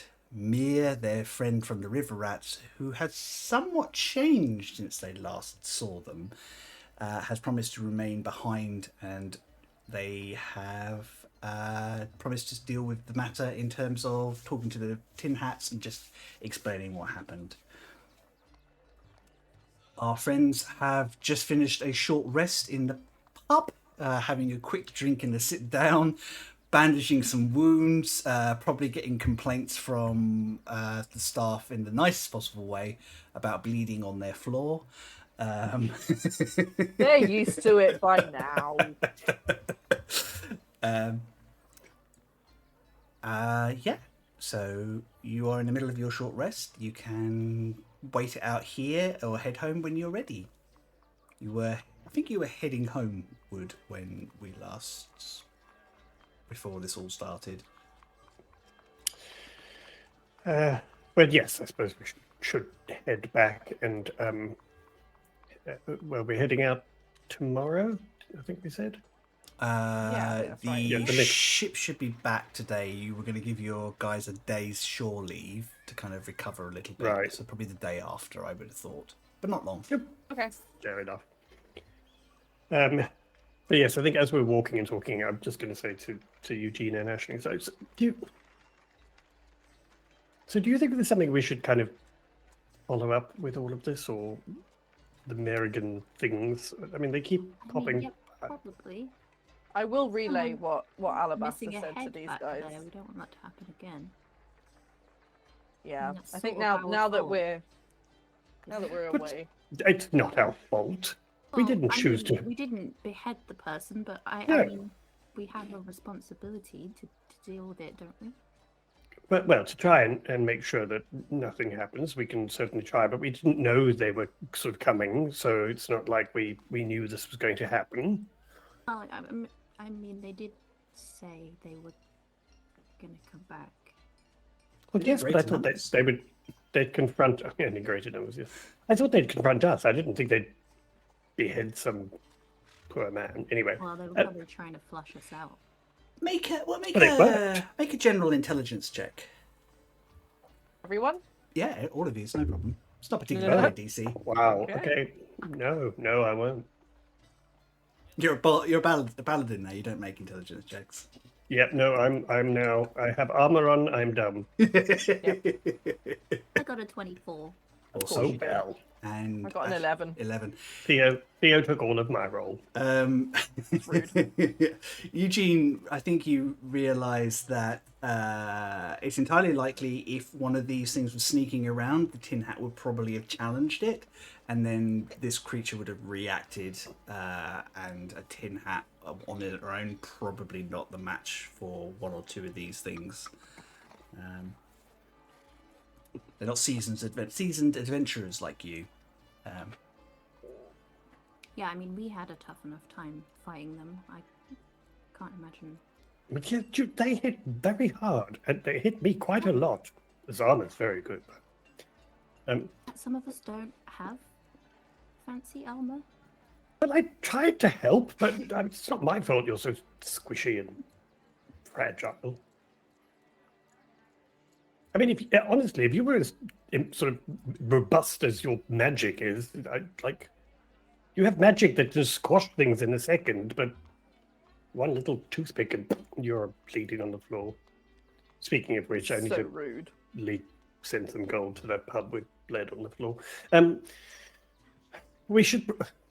I think mean, whilst these two are throwing shade at each other, I'm just going to be talking to Alabaster at the back. but as Aisling mentioned about Alabaster's thing, I suppose we should go and talk to the closet, shouldn't we? Fortunately, you Well, don't know where the or closet is. Farkas. Probably. Sorry, Chris, what was that? Fortunately, you know where they both are. At Eugene's house. Eugene's house. Well, we should probably ask Farkas about where he summoned the closet from. Well, if I remember correctly, he did say that he summoned him from the demon realm of fire, but that's as much as we managed to ascertain last time. And we need to know who his master was down there, right? Yeah, I think so. Well, we're heading home. We may as well have the chat. I mean, General Arcana check, if you like. I mean, all of you are familiar enough with these sorts of spells now. oh, good. That's By even one worse way than or an another. intelligence check. Oh, okay. 25. 25. Aisling? 15. 15. 15 is good enough. Both Aisling and Eugene, you kind of figure that they're, in terms of summoning something like this, and you kind of get this sensation, Aisling, because you have an intimate knowledge with a fiend, that some sort of information must be in the spell itself.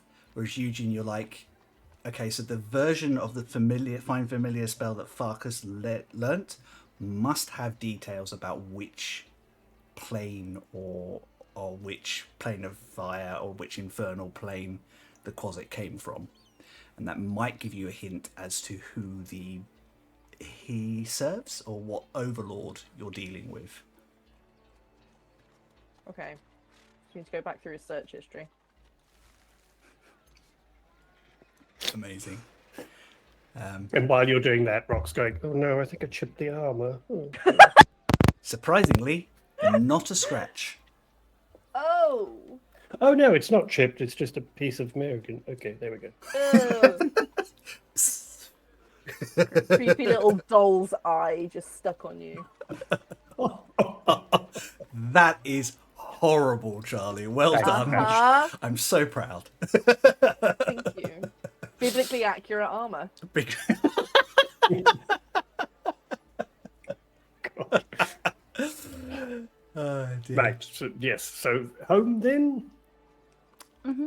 You guys make your way back to the mansion. It is probably, I think, because you guys went out quite early today to kind of help out with different bits and pieces. So I think it's getting on for probably early afternoon now. Lunchtime. Yeah, so you kind of arrive back as Kath is setting up a spread of goods for the research team to eat, for you all to kind of partake on if you wish to as well. And she's happily humming away from herself to herself in the way that she does. And you notice that there are definitely a few of your sister's buns been added to the general menu. Woohoo! Hello there. Are you back for lunch? I Hi, think Kath. Hi, Kath. You Is look it- lovely, Kath. Hi. Yes, please. I think the team is about to break, so it's a good Okay, time. we'll get in there first. Yes, we'll go in first before they get there. They take all the good things. First to the buffet. Fucking move. Damn right. And the team Elbows does. out. Yeah, team Oh, comes yeah. out and start helping themselves, and they're just general conversation around, and like I think they're prepping. Mostly, they're prepping for their next missions and that, because most of the team are going to go off to different places now. Farkas is currently sitting with Toby. The two of them appear to have struck up quite a friendship. Toby is mostly, I think, because Farkas is quite passive, and Toby can just talk at Farkas. What a beautiful pairing. Sounds like a match made in hell. Heaven, sorry, heaven. Should we just corner Parker's? Wait, do we need to talk to the Quasit or just Farkas? Probably Farkas is better. I don't think there's much the Quasit is contractually allowed to tell us. Yeah, they seem to have a bit of a problem with that before. Also, they're quite chaotic, so there's possibility that they just won't want to help. Well, they helped when we threatened to kill them. That worked. You told them a story. That's why they helped us. Well, I know my Aw. fallback plan was kill them. Yeah. Cool. Restaurant is standing near you. Who are we killing? Oh, no one. No, we're being nice now. Well, we're trying to, apart from the baby. Oh, never mind. Do you want to call Farkas over? Are you looking at me? Anyone. Farkas! Oh, that's subtle. No one will have a clue. Farkas kind of Right, you jumps. said call. Yes. How can I help? Come here. Oh, excuse me, Toby. And kind of get up and wander Hi, over. Toby. Hi, Aisling. Hi, Eugene. Hello, Rock. Toby.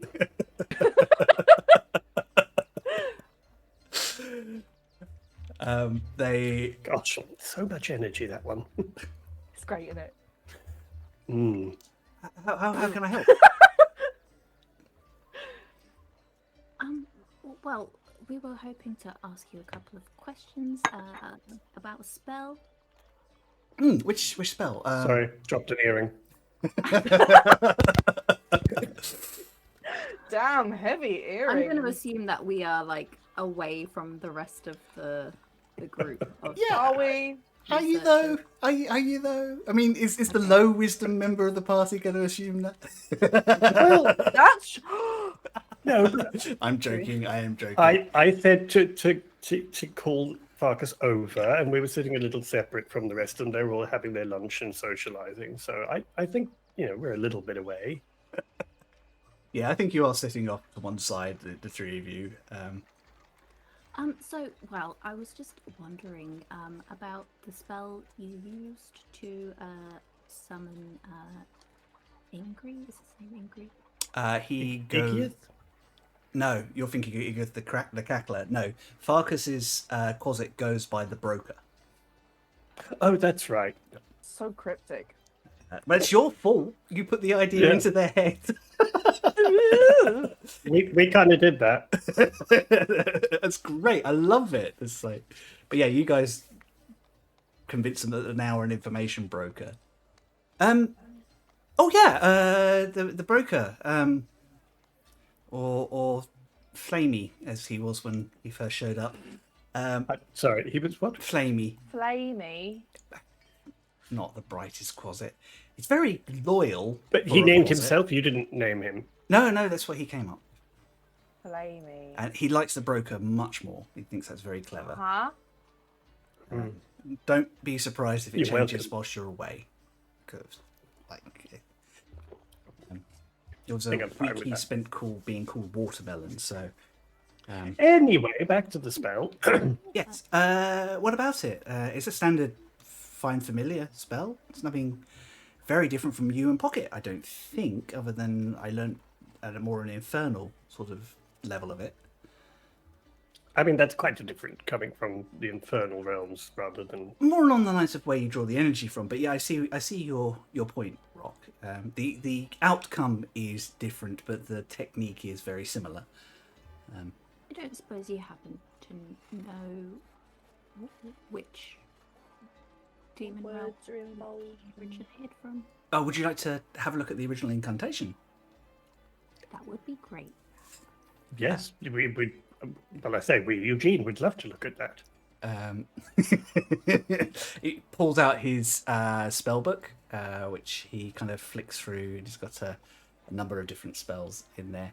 And he kind of finds a page with a version of Find Familiar, which you instantaneously recognize, Eugene. You notice that there are some subtle differences to the version that your uncle and you devised for you to summon Pocket. Roll me an Arcana check.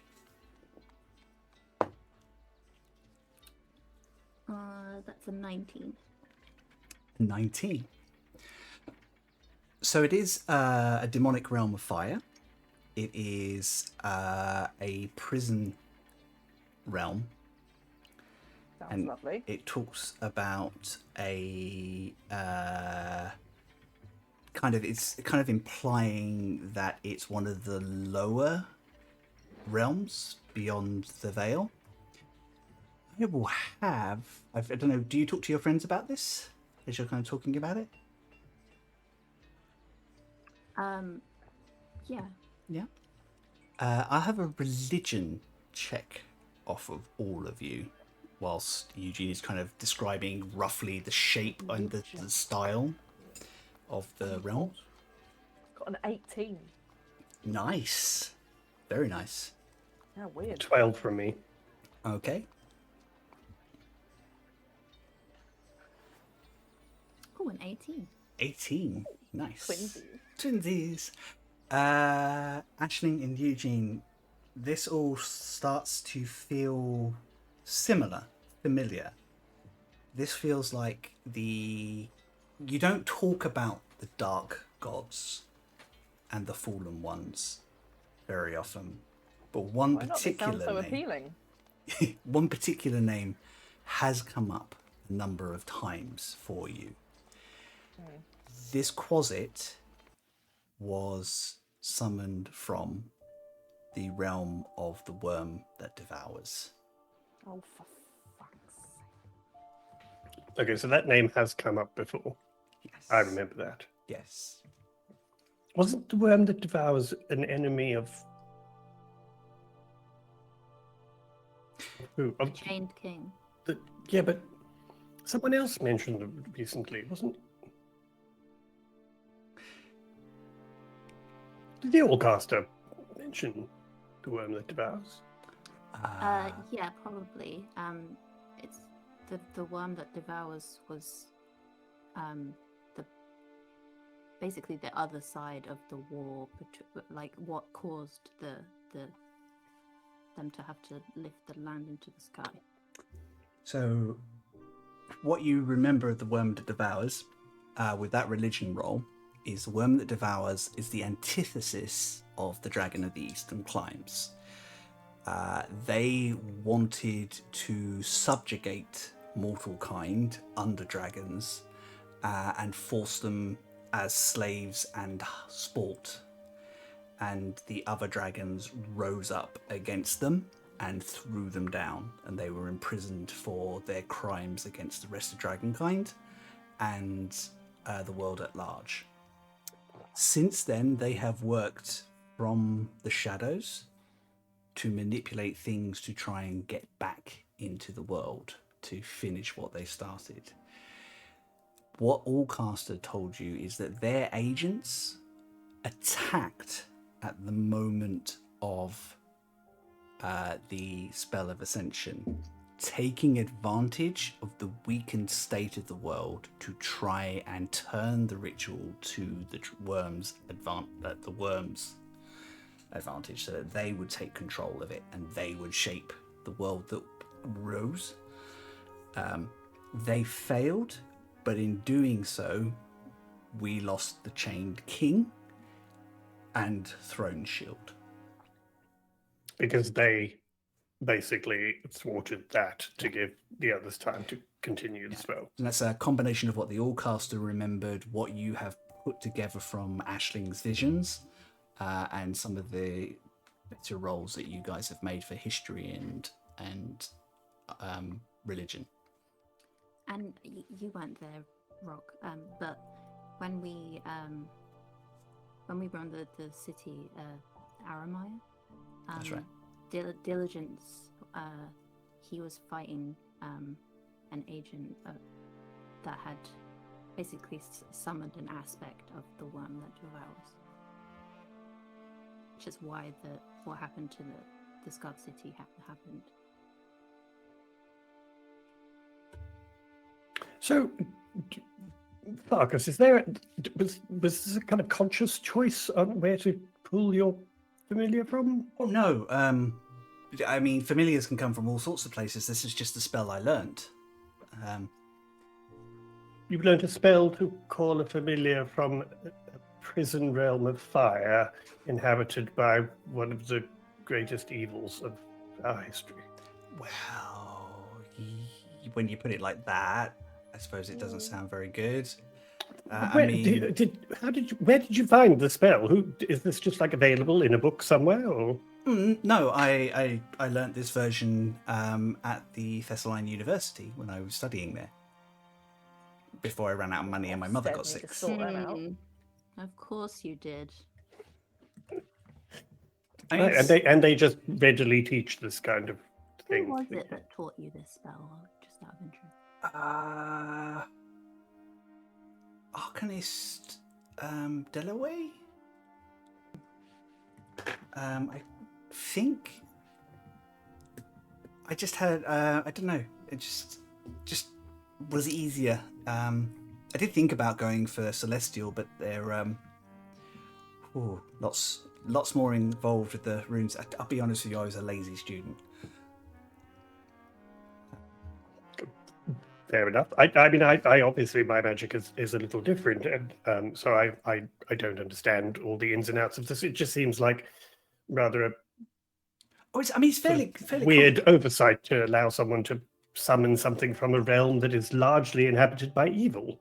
I mean, it's fairly common. Like imps and quasits are just as common as, say, pseudo dragons, fairy dragons, and someone summoned a flump in my class. That was odd. They're weird things. Oh, they are weird. Cute though. But yeah, I mean, the way we were taught, I don't know if your uncle has the same outlook on these things, Eugene, but we were taught it doesn't matter because they are here as an ally and a servant.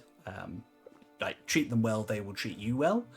But where they come from doesn't really matter. They're not powerful demons. They don't tend to have. The broker talks a big game, but they don't have a lot of their own desires. They're just happy to be here to help a lot of the time. And they give me a hard time, but they always do what I ask them. No, I'm being a little harsh, but that's probably because the implication of this is that somehow we're being hunted by the worm that devours. So that's not a great thing You to learn mentioned today. you wanted to know about this before. Sorry, it slipped my mind. Is there a particular reason? Is there something that you've encountered that kind of links my quasit to what you're up to? No? That was a very shady no, Rock. What? No. I mean, no, not at all. It's just we just were wondering where it came from, really. If there's something that we should be looking for or helping, it's probably best to let us know so that we can help. I think we can trust him. Sure. I'll say in Rock's head, at least with part of the information. We don't have to tell him everything. Okay. I mean, I suppose if he's researching with this group, he's at least within a group that'll keep an eye on anything going wrong, so probably a good idea. Yeah, we've sort of had a couple of incidents with a demon called the Cackler. I don't know if you've ever heard of them. Not offhand, but we can look them up. Can I use minor illusion to cast a little version of the Cackler? Oh, no, I have seen those. Yes, I've never seen one like but they're in books of fiends and fiends and creatures of the lower planes. Very well, unpleasant. Well, one of those little bastards keeps sending these things to us, and I'm going to use minor illusion to conjure one of the Merregon. I've just eaten. Would you give me a warning before you do that, please? There's nothing in them either. There's nothing in them. Oh, that doesn't All make it that's any better, does it? Gross. No, it's very unnerving. Their face falls off and there's nothing inside. It's all a little odd. Mm-hmm. Well, I recognise those. Those are Merregon? They are indeed. They're all gone now. Oh, you fought them?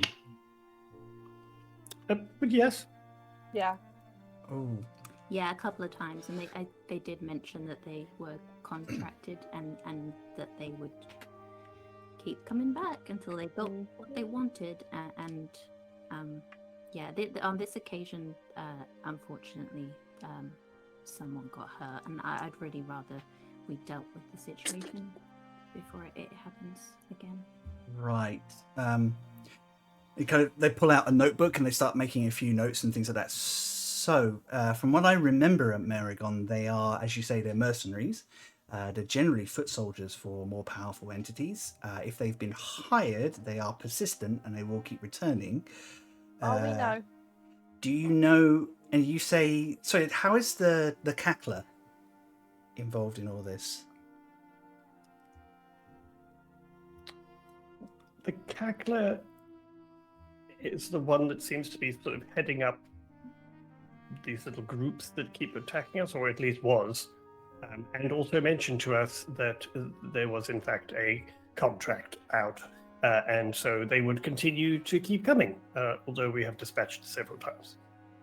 So the cackler's not powerful enough to hold a contract on something like a Merregon, which means that they have someone else that they are working for, either mortal or infernal. Okay, so I see why you wanted to check. Right, okay, so, and you think from this, you think that the enemy that we're dealing with has an alignment or a connection to the worm that devours? Probably. Yeah, that name is coming up way too often for it It's to be not coincident. even like a nice name. It's like a very disconcerting name. I mean, there are a number of dark gods, but the worm that devours is one of the... Well, let's just put it this way. They hate mortal kind. Not really You are helping not Farkas. helping Farkas. I think we kind of got that it's not, someone who's going to be friends with us.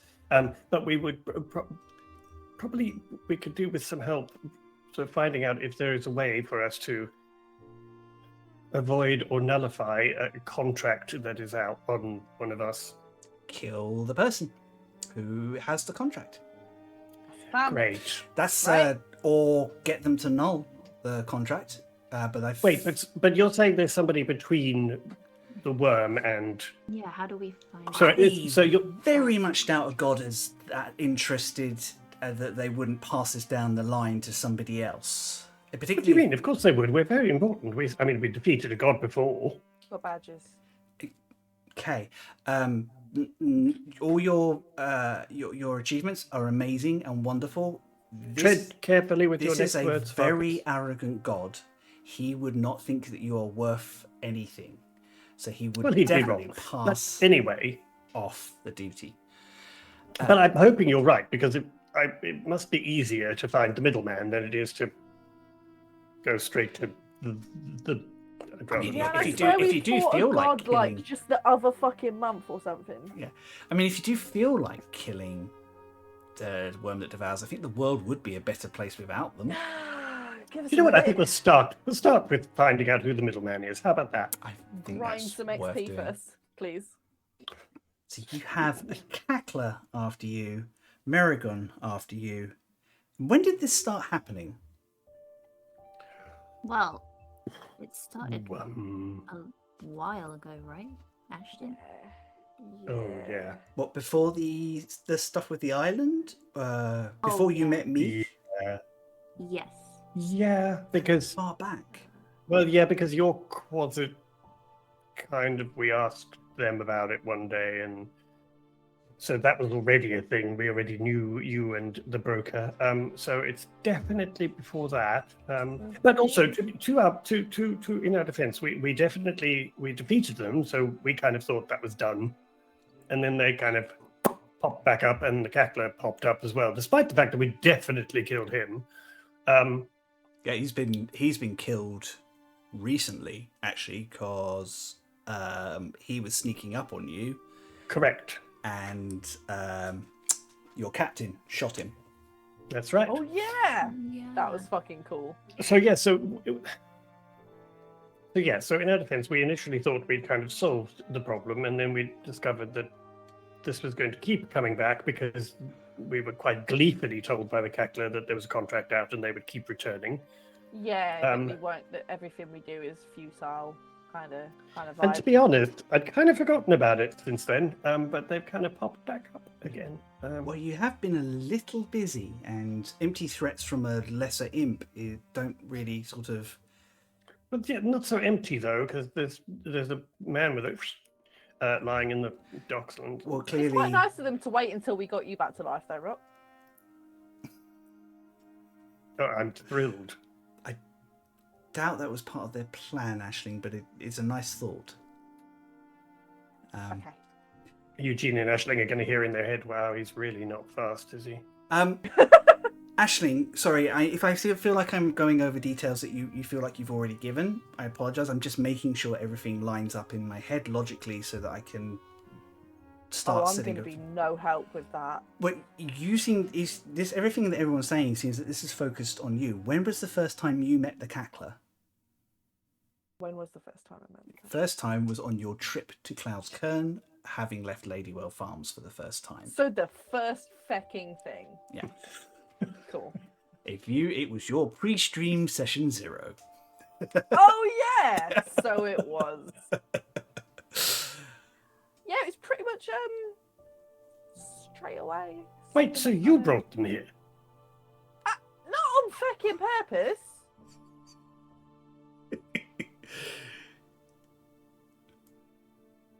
Yeah, so pretty much just as soon as I got here. And what have they said? What they want from you? I kind of look over at Rocket Eugene. I think Rox is panicky looking at Eugene and Aisling. I think it's probably best that you don't know what it is. Okay. specifically, That's if that's okay. redacted. Might stump some of my research, but I understand your. But if you do feel comfortable at any point in time talking to me about that, I am happy to take it on. I will just say this: it concerns Aisling's connection to the realm of Dust and Shadow. Right. Yeah. Okay.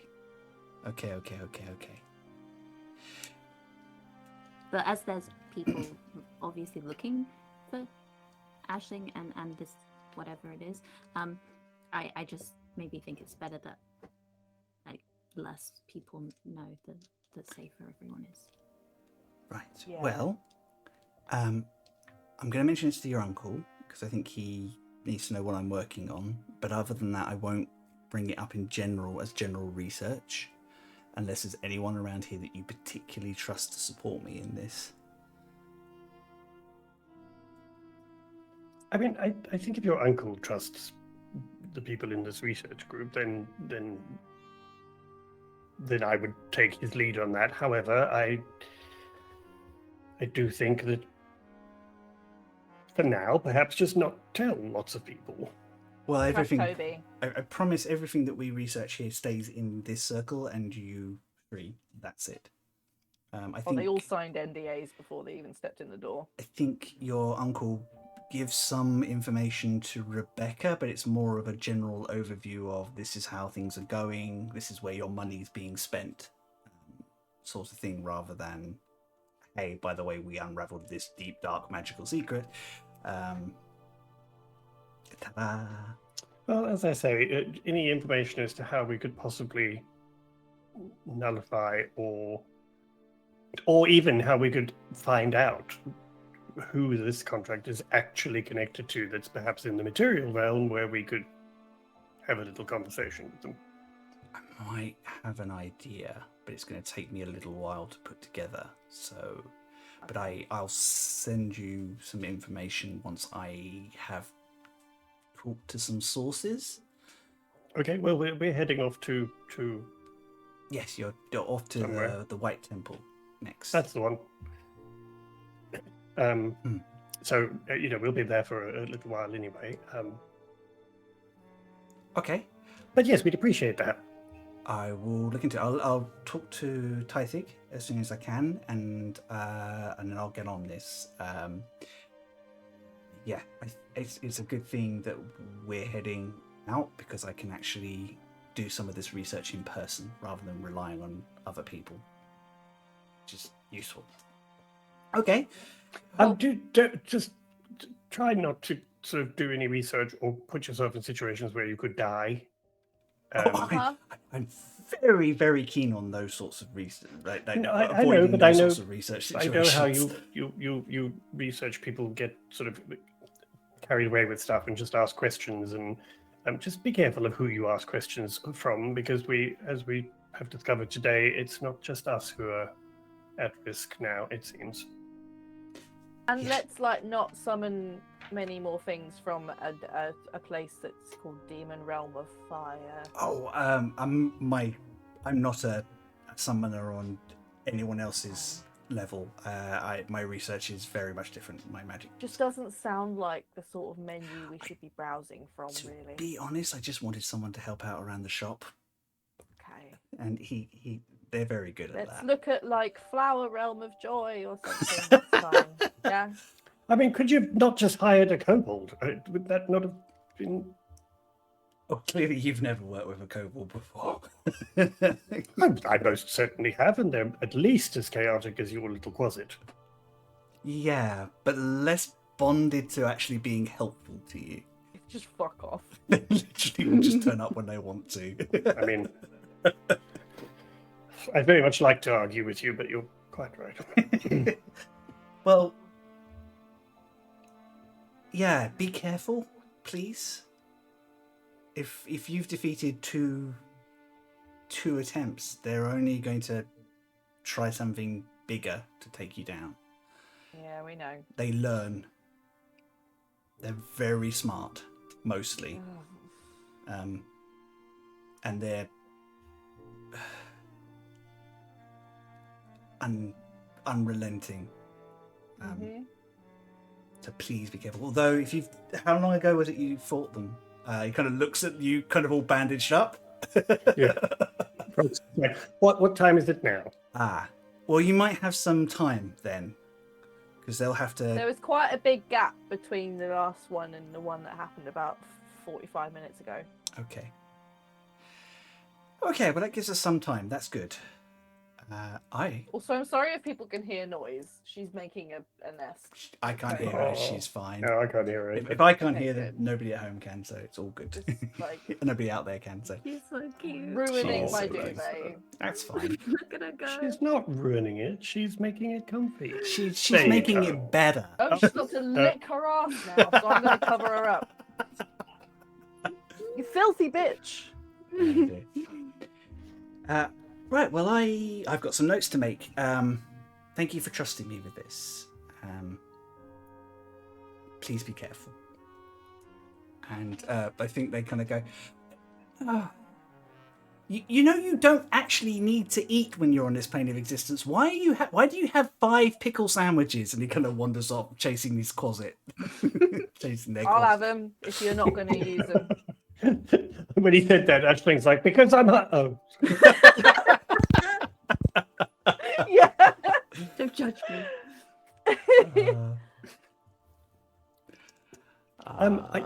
Is it just me, or does the fact that he went, "Thank you for trusting me with this," make me feel less confident about trusting him with it, as if there's a reason we shouldn't be trusting him with it? Well, I mean, I think he just is grateful that we see him as someone who's trustworthy, considering how we met him.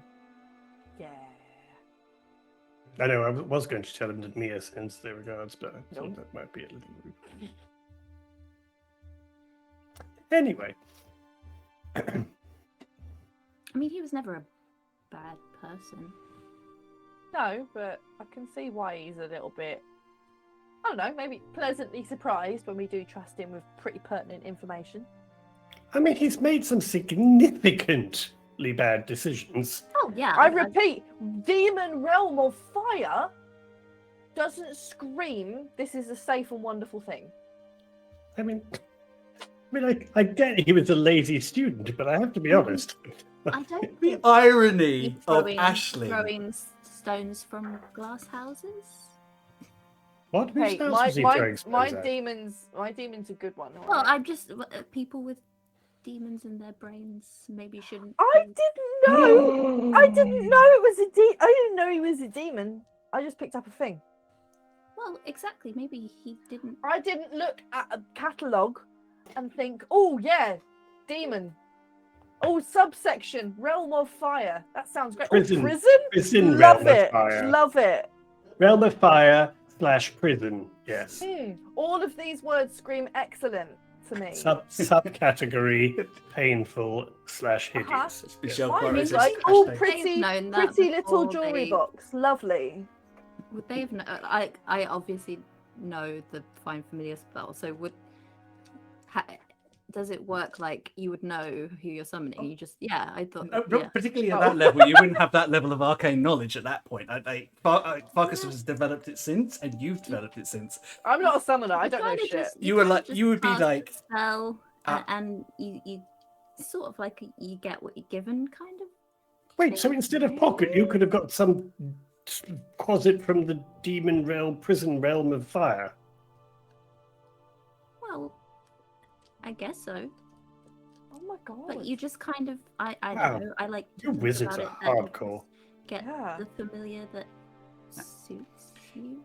Well, I'm very glad that you got pocket. Your perspective, you will the sort of shape and the type of thing that you want in your familiar, and then the spell you kind of applies based on that. And there are some subtle differences.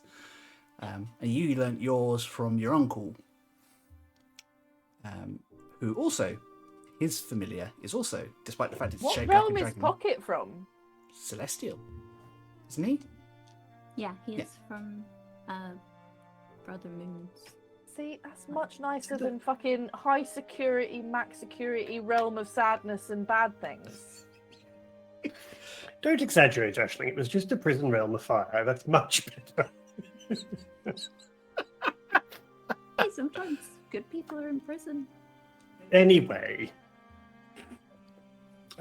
well, let's hope we can figure out how we can at least try and sort this out without having to constantly look over our shoulder for another group of people trying to kill us. Yeah. Oh, yeah. People is, yep. That's the word. Speaking of people who are trying to kill us, I was kind of wondering. I mean, it's been a while since we've heard anything from the Embers. Like, none of them have tried to kill us lately. And while that's great, I can't help but feel like We've been ghosted. maybe we should be concerned about what they're up to, especially now that they're not in Cloud's Cairn anymore. Can we I not mean, have it- like a one in, one out system of people trying to kill us? Yeah, I mean, it does definitely imply that they are somewhere, at the very least, licking their wounds, if not actually having another base of I operation don't know somewhere. if they are licking their wounds, are they? They actively Well- They seem to got what pull they out. wanted. Well, I mean, well, that's true. I suppose they didn't don't want to seem be here bothered anymore. About us, I mean, Ashen revealed himself and like his well, part of his plan, and then mean, he's- was just left Cotton to die. I mean, he It's did seem true. to be rather flippant about the whole thing with us, so that's not encouraging. But Nuh-uh. That's too confident.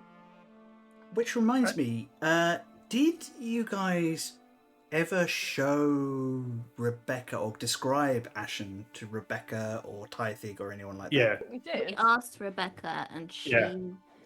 she said that she thought he was like a myth, like she'd never actually seen him. yeah. Right.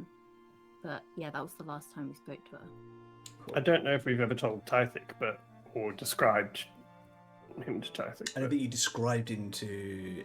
I think you told that you met him, but I don't think you described him to Rebecca either. Does Aisling have a drawing of Ashen from what she remembered? Probably quite embarrassing, but yeah. Why is it embarrassing? I don't know. I've just It's quite imagined, like, embarrassing. have you seen Have you seen Turning Red? I've just imagined all the things that she draws in her notebook of like That's kind of what Ashton I'm with, like, thinking. Little hearts little and hearts stuff around around it. him. Yeah. with like a mermaid tail. Yeah. So there's probably what I would describe as fan art in her notebook of Ashen. The guy who So- tried to kill us all. Yeah, but I that thought it was was before Byron she that you knew had a crush that. on. Oh no, you're thinking of Pyron. Yeah. Oh yeah, that's a good point. Ashley was the Pyron one is who buggered off and left Cotton to die, who Yeah. was the big bad of the Embers. the But older I can human. imagine Ashling's done a drawing and around it has drawn like little sad faces and a skull and crossbones and Brr. it had written Yeah. underneath "bad." Probably even a deady Cotton with "he betrayed me." Yeah, with little cross eyes, Avenge me. cross eyes, and a little floaty ghost Yeah. part of it. Yeah. Dear. Anyway, I sidetracked you. Yes, for so your I do talking. have a drawing, and it's very accurate. Okay. Maybe we should talk to Rebecca again.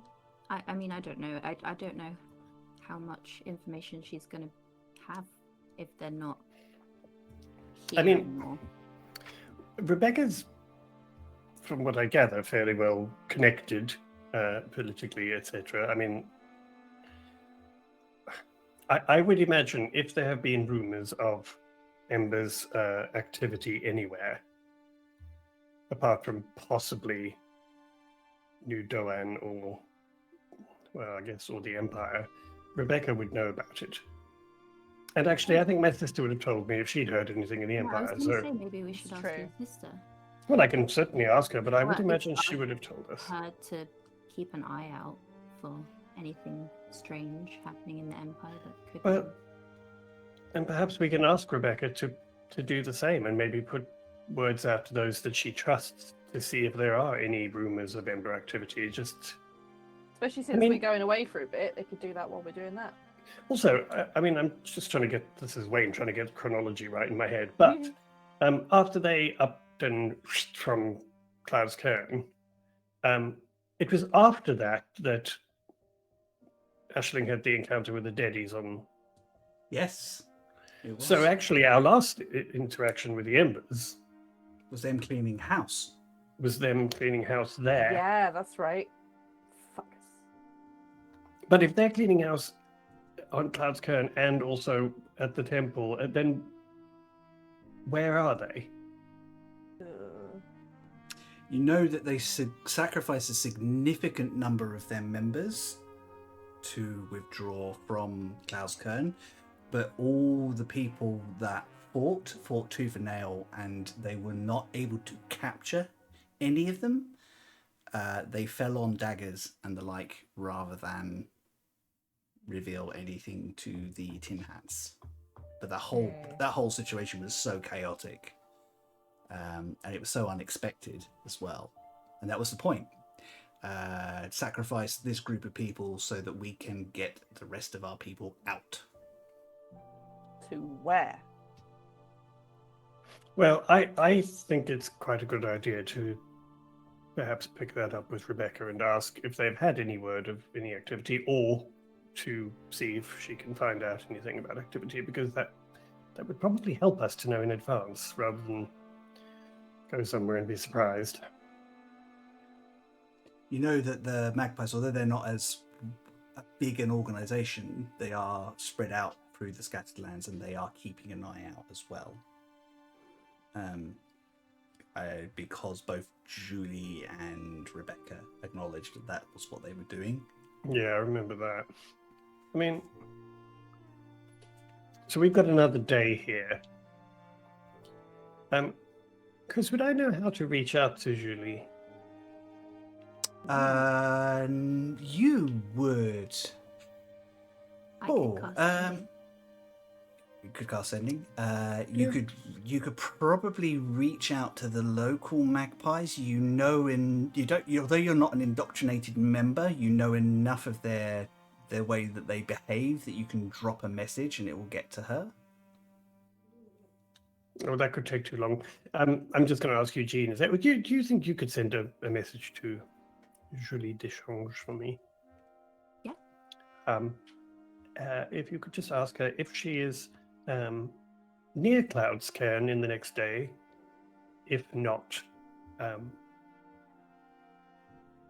could she let me know where I can contact her? Because I need her help. Okay. That's all. Yeah, Eugene will. Also, don't mention I was dead. She'll be quite annoyed at that. Specifically asked Right, us so not the let me one die. person we're not telling that you died. But I haven't told. Well, send the message. Group one. And if we tell her that we broke Rock, she'll be angry at us. Eugene will cast sending and Yep. relay what Rock has asked him to. So you want to know if she's near Klaus Kern, and if she is not, where can Rock meet her? Mhm.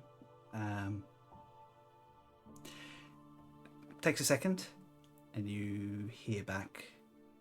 Ah, beautiful Eugene. It is good to hear from you. Alas, I am in Asher at the moment, and won't be back for a month. But send me any questions you have, or reach out to my agents, and they will help.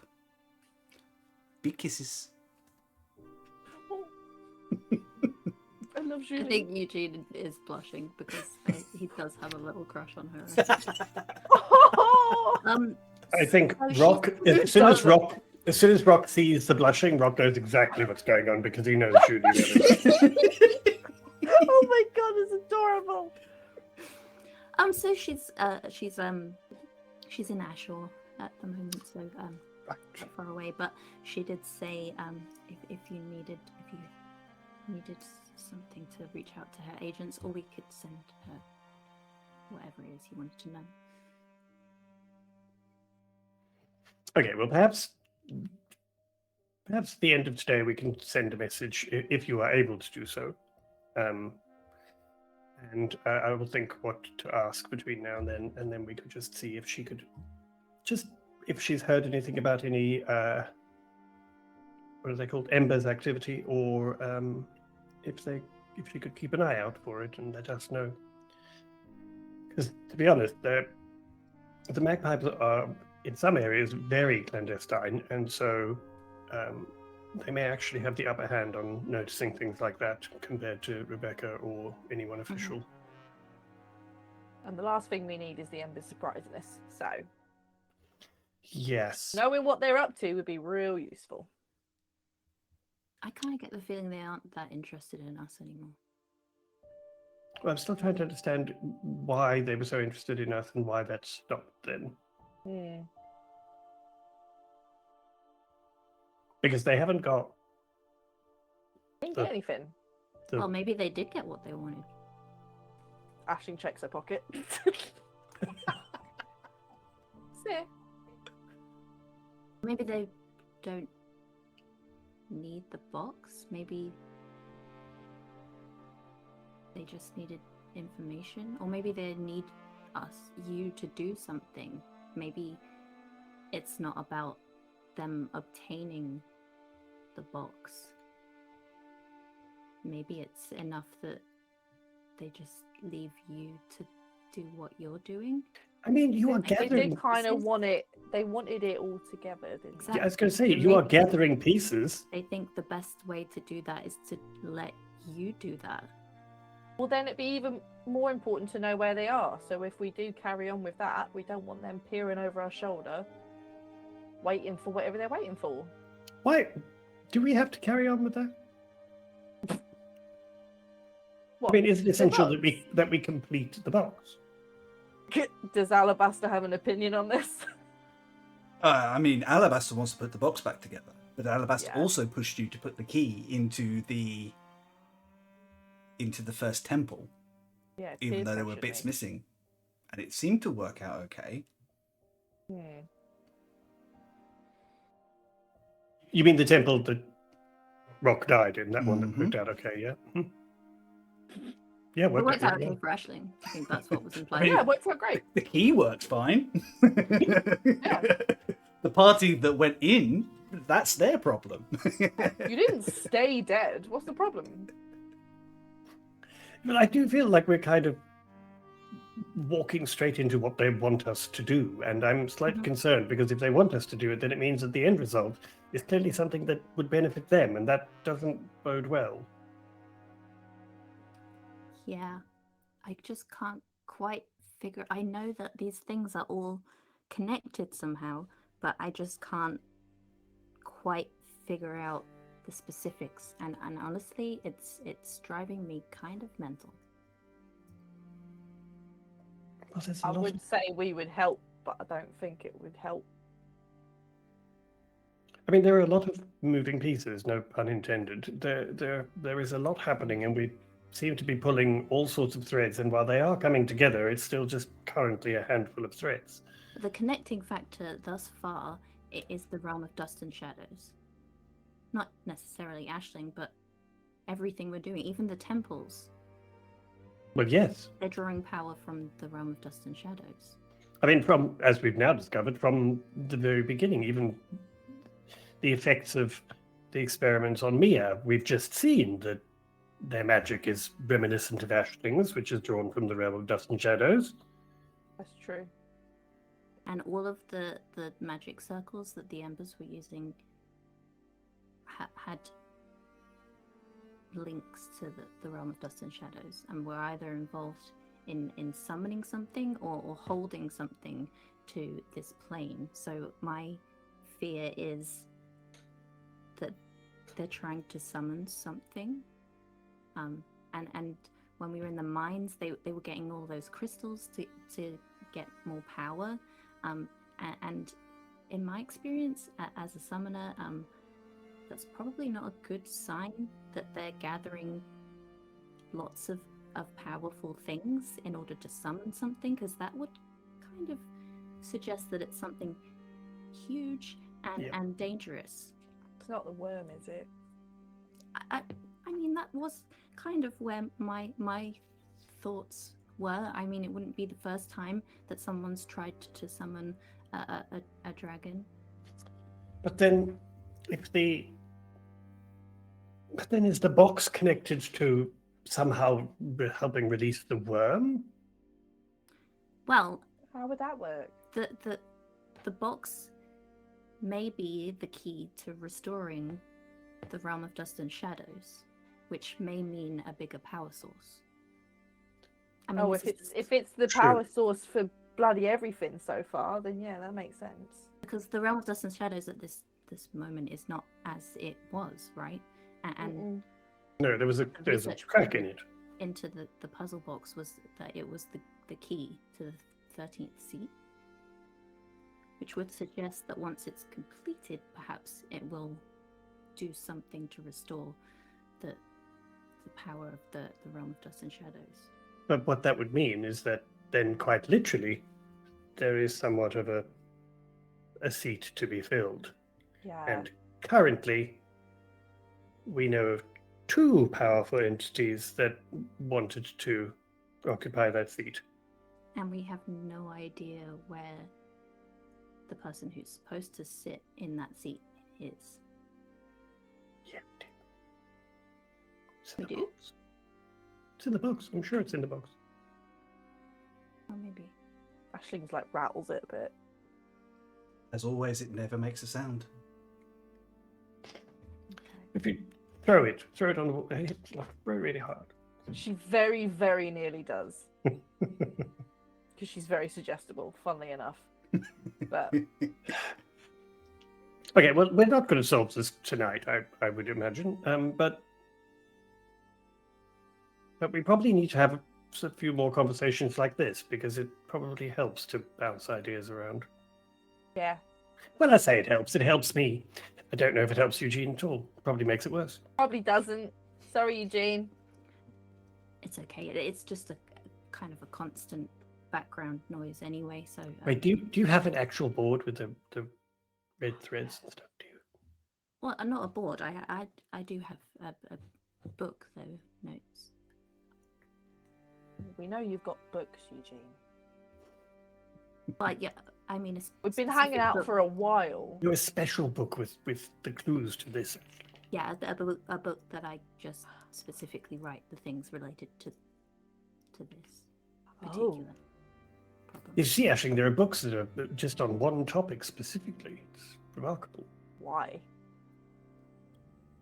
Because, like a cookbook, it would be ridiculous to have a cookbook and in the middle of it there was instructions on how to dye your hair. Oh, I thought that was a printer error. I thought they just missed that bit. So it's supposed to be like that. Oh, look, Aisling, there's some cheese on the plate left over there. Fucking gone. She comes back. So the books are supposed to have like more things in them. Yes. Because then, what if you get bored of food? Have you seen the library? It's filled with books. Yeah. Don't touch them. No, I won't. Not again. I'll look at Eugene like, I won't. Are there any outstanding threads that we could pursue apart from going to the White Temple? I mean, we're going to New Duran to get You need to do your exam. Your exam, your wizard's Oh, gauntlet. that's sort of a byproduct. We're going there to find a temple. Yeah. To find No, I out think it's the other way around. Really, the temple's a byproduct of going there for your exam. The less said about the exam, the better, I think. Oh, it'll be fine. Yeah, it'd be great. Well, that's easy for you to say. And we need you at top-notch mega power. Yeah, we'll be there to help you. And then you'll be a super wizard. Can I insight check as to whether Eugene actually thinks that's going to be useful? of us being there? Yeah, absolutely. Aisling, roll a insight, and Eugene, roll a deception or persuasion based on what you think.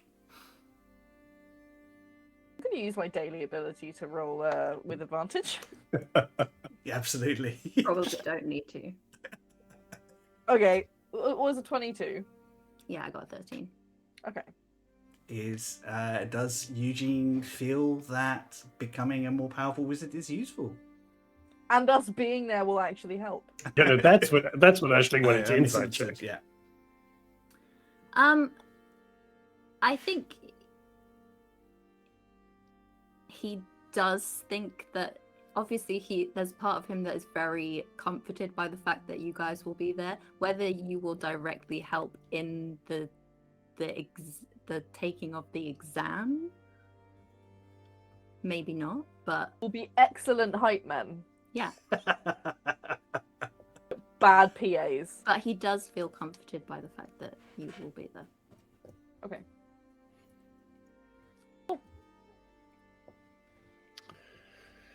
Right, so do we still need to go and have a chat with Rebecca?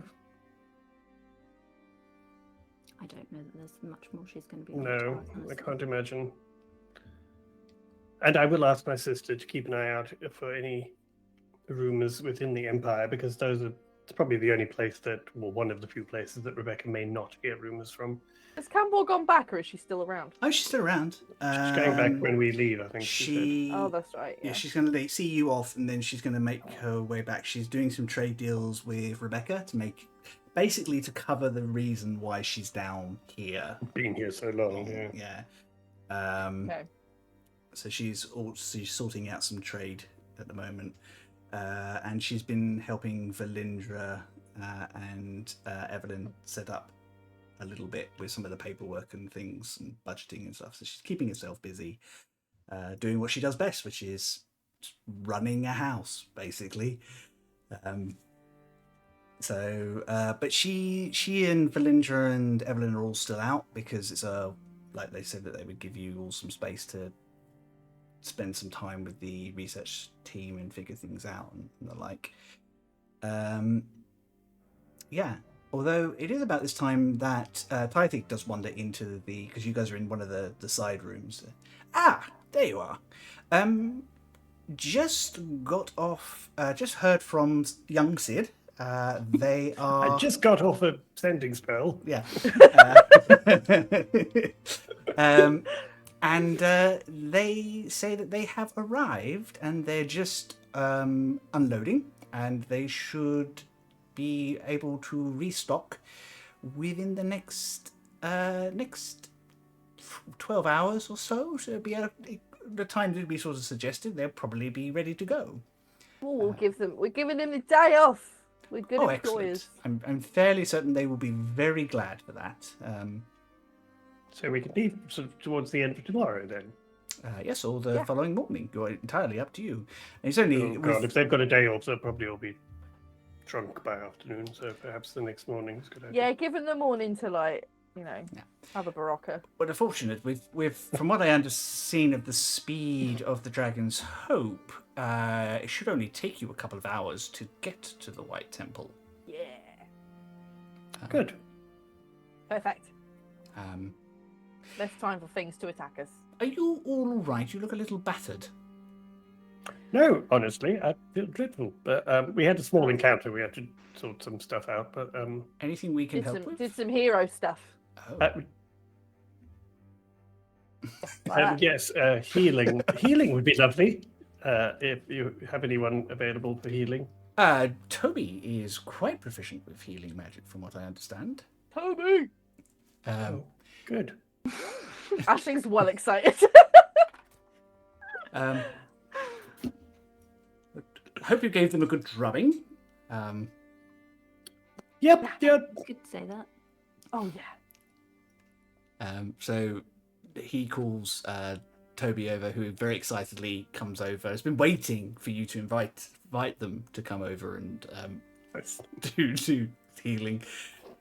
Have me and Toby got a secret handshake yet? Have we had time to work that out yet? I feel like Aisling probably does, but Toby doesn't really know what's going on. It's just some slapping. Yeah. Like I feel like Toby's like going in to shake the hand, and then kind of all this stuff happens, and they're just like, okay. No, Ashling Toby. does not Toby know. be like that. Yeah, Like a little cat. It's like a cat. Yeah. oh, we're playing That's a our game. secret handshake. Yeah. That's our secret handshake. I just fart around and Toby goes with it. Yeah. Perfect. We do that. But Yes, I they think as soon have as some- Toby comes over, Rock's just going to be dreadfully melodramatic. Just be like, oh, Toby. Yes.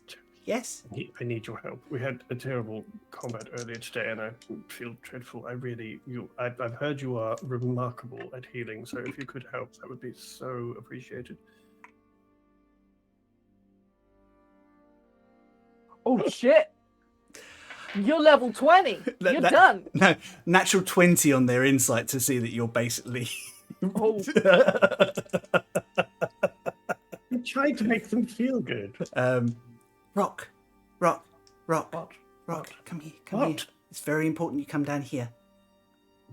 Boop. And you recover 16 hit points. It's a good boot. That is one over what I needed. And I think they probably give a little bit more attention to Eugene, who's probably looking the most ropey of the the three of you. Fucking paladin over here. Like, oh, Oh, it's I good got too. hurt so bad. oh. 15. Eugene's organs are 2, out. Listen, I took more damage than 2 Eugenes could have taken. 25 hit But that's points. not saying much. No, that's true. That's like single digits. Why I'm do you very think? almost on single digits. That's why Rock uses Eugene as a comparison, because it sounds fantastic to go. Yeah. Theo, so Eugene, watch. And they kind of concentrate for a second, and they kind of make this little star-light dragonfly in their hands. I can make familiars sometimes too. They don't last long. They're not as clever as Pocket or anything, but they're really cute. And but yeah, and they land on your head and kind of just kind of crawl around It's a bit. like Sparks from Spyro. And you recover 25 as they cast Cure Wounds through their familiar. Rock's just going to mumble. I just got a boop. You also just got a bruise. Eugene has no blood left. He's fine, he's an elf. How are you doing, Aisling? No, All I know right. what that means. Do you want to? I can heal you too. Nah, mate. Honestly, I'm good. Okay. Yeah. Well, I'm fine. please I can help. What hit you anyway? This big gash. Baby-faced demon thing. Baby-faced empty demons. Oh, great. Aisling has drawn a Sounds picture of one of them. horrible. And Yeah, you shows probably Toby. don't want to hear about it, Toby. It's... Oh, I'm showing Toby a picture of one that I drew. Oh, I mean, there's Look. there's these insects that exist deep in the floating forest that make the sounds like human babies and to draw Oh, in dear people. God, And no! they- Stop this conversation. That's Yeah, can I go somewhere else, horrific. please? I really What? don't. It's bad enough the They're fox really is screaming. clever. I don't need insects that sound like babies crying. This is what. I think it's what? about this time that you remember that Toby, although Toby is cautious, Toby isn't exactly scared of much. Little legend. And they find a lot of stuff very fascinating. Honestly, nature is just horrific. Oh, you two can go then. Toby, tell me more about this, mate. What Yes, what you they can look just like. talk about the That- baby. Yeah, that's fine. I Ugh. Okay. books to read. Actually, while you're talking about those hideous things, I'm just going to go and I'm just going to go outside for a bit. And Brock's going to go outside and practice his sword work. Hey. Fantastic. And I think if there's nothing urgent that any of you need at this point, I will end today's episode there.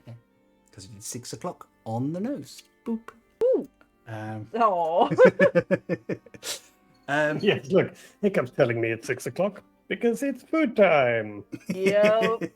He is deigned to rise from his slumber. Amazing. Oh, what a noble beast. Lovely people. This has been a really fun episode. Well done on dealing with the Merregon.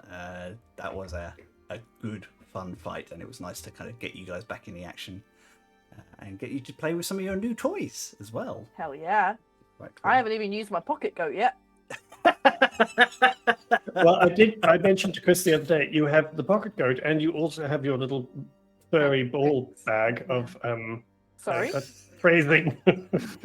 You have I your don't remember spending money bag on of surprises that Yeah, we Toby have- had. That's what I meant. Tan bag of tricks. Tan bag of That's tricks. the one, the bag of tricks. So essentially you are carrying like half a menagerie in your pocket And sort of- pocket. Yep. and pocket yep, in your yep. pocket. So yes. Yes. So Ashley can throw out a whole load of wild animals. I mean, it'd be a great distraction. A giant goat and various other balls of tricks and Tribbles They and could goats ride the today. goat into battle. Yes. Well, Through a sea of tribbles. The goat is officially mount size, so you Yeah, can Charlie, why ride aren't the you goat. riding the goat at all the time. I All know. the time. I can only have it out and about for so long. Kath is going to be furious as Ashley just runs back and forth, completely fucking up the wooden floors in that Just mansion. Rush eating into the room. Pocket goat. That's how Ashley wakes people up in the morning. She just opens Yeah. the door and just goes, pocket goat, closes the door and leaves them to cope with it. Does the goat have a name yet? Exactly. No, this is going to take me a while. Okay. I knew, She's, knew Not rush she's these brainstorming. Yeah, She's brainstorming. that's You can't fair rush art. Okay. Well, lovely people. This has been a lot of fun. We have really enjoyed running this for you, and we have, more to come. We will be back next week, same time. The following week, we are going to have a week off because the wonderful Theo shall not be with us, for they are at MCM. That's right, isn't it? 27th, 28th? Yeah. So rather than force the story because of where things are at the moment, we are just going to have a week off and catch up with you in June. I mean, I'm not saying Ashling and Rock are terrified of doing anything without Eugene, but, you know. I am. What it comes down to is Theo said that they need to make notes, and then they were like, oh no, can we just have the week off, Chris? I don't know what you mean. Cool. Before we go, let's have everybody tell these wonderful people where you can be found and what you have got coming up. And we're going to start today with Charlie. It is me. It is you. You can find all my stuff at charlievince.com, and that's got links to my Instagram. That's pretty much the only social media I'm on at the moment. There's some cool stuff in my shop. There's some custom character art slots in my shop. There's some pretty stickers and all sorts of other stuff. There's pretty pictures, and yeah, just go on my Instagram to find stuff and cute pictures of my dog. Custom character art? You mean like the wonderful character portraits that we have around us at this very moment? Yeah, have a look. Go on the Some Other Heroes Instagram and my Instagram, because we've posted full versions of all the character art on there. You can see how sickening we're looking. They all look amazing, and still blown away by them. They are lovely pieces. Thank you so much. So much fun. They're amazing. I love it so much. Uh, Also, hi mum, love you mum. Hi, Charlie's mum. Who is now following us on Instagram, I noticed. So, Yeah, very exciting. she wants to see the clips. Yay. Amazing. Yeah, would you like to go second? Sure. You can find my illustration and stuff at theoblueillustration.com, and there's links to where you can find me on other social media platforms there. Like Chris said, I will be at MCM Comic Con in London at the Hell end yeah. of the month. So if you're anywhere near there, you should come, because it's a good fun time, and you might. And you get to meet Theo in person. It is true.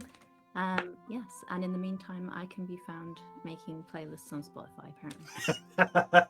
I was going to ask you, if you're okay with it, can we share that somewhere? I've got one for Rock. I made one for Aisling this week, and Aisling and Alabaster. And Oh yeah, we have some duets in there. Yeah. So good. Yeah, but are they singing the same song? That's the question. Sorry. Yeah. And a new Eugene playlist, but yeah, I will Amazing. link them all somewhere. Cool. Yeah, if you send through, we'll make sure that they go out on the socials so that everyone can have a listen themselves. That would be awesome. Cool. Wayne. Sure. Thank you, everybody, again for being here and for wanting to hang around with us through these weird, wonderful episodes. It's lovely. You can find me on the internet. Most places now I am focusing on the business known as Created by Wayne. So if you wanted to follow me on any of the socials, it is just at Created by Wayne. And please do give me a follow, say hi, let me know if there's anything I can do to help. And also, if you fancy checking me out being weird on YouTube, please do have a look at my YouTube channel, because I could do with the followers, so I don't feel so sad. He says he's already got 100 odd followers on YouTube. It's really cool. He's done really Hell yeah. He's completely selling himself short. If you would like some really helpful, good advice on how to set up graphics and sales pages for your business, please check out Created by Wayne. It's an amazing channel. Wayne has brought a lot of knowledge to the table, and it's really good. And all of it's available for free on YouTube, which is so generous, which is amazing. And back Thank when you. I used to run meetups in the city, Wayne did a talk at one of those meetups, and everyone who attended said it was fascinating and the best one of the night. Just saying. Oh, did they? That's nice. Yeah. It was fun. Amazing. I guess that just leaves me. You can find me at Chris Mepham RPG wherever your media is socialed. I still have a website for the time being. It's mostly links to this wonderful show at Some of the Heroes wherever your media is socialed as well, and my own personal stuff. I have commissions open. It's all very soft at the moment. If you want a character done, please do reach out. I think we're getting worse. Please just reach out and let me know. In the meantime, I am busy pottering around with some new projects in the background, and I should be able to tell you some more stuff soon. Beyond that, check out Wicked Game, check out Dice and Slice, check out Mates of Fate, and all our other friends that we kind of do share through the week and things like that. Keep an eye on our And socials. follow some other heroes on Instagram because we post really funny clips. Yes. I say we. Wayne and Chris post really funny clips. You guys Me and- roll up on Me and Sunday. Theo work so hard. I mean, you do the art. What am I doing? Playlists, You're clearly. making notes. Notes and Ah, playlists. yes. You yeah. do the notes. That counts. Yes. Notes and Bullet playlists. that counts. Yeah. I draw the pretty pictures and then Wayne and Chris do all the actual work. Perfect. Go It's team. fine. Go team. Go team. Oh dear. Teamwork makes the dream work. It is. Blessed. Hashtag blessed. We love you all very much. Thank you so much for hanging out and joining in with us on this crazy ride. We love you to pieces. We love doing this for you. Take care of one another. Roll dice, tell stories, and we will see you next week. Bye. Love you, bye. Bye.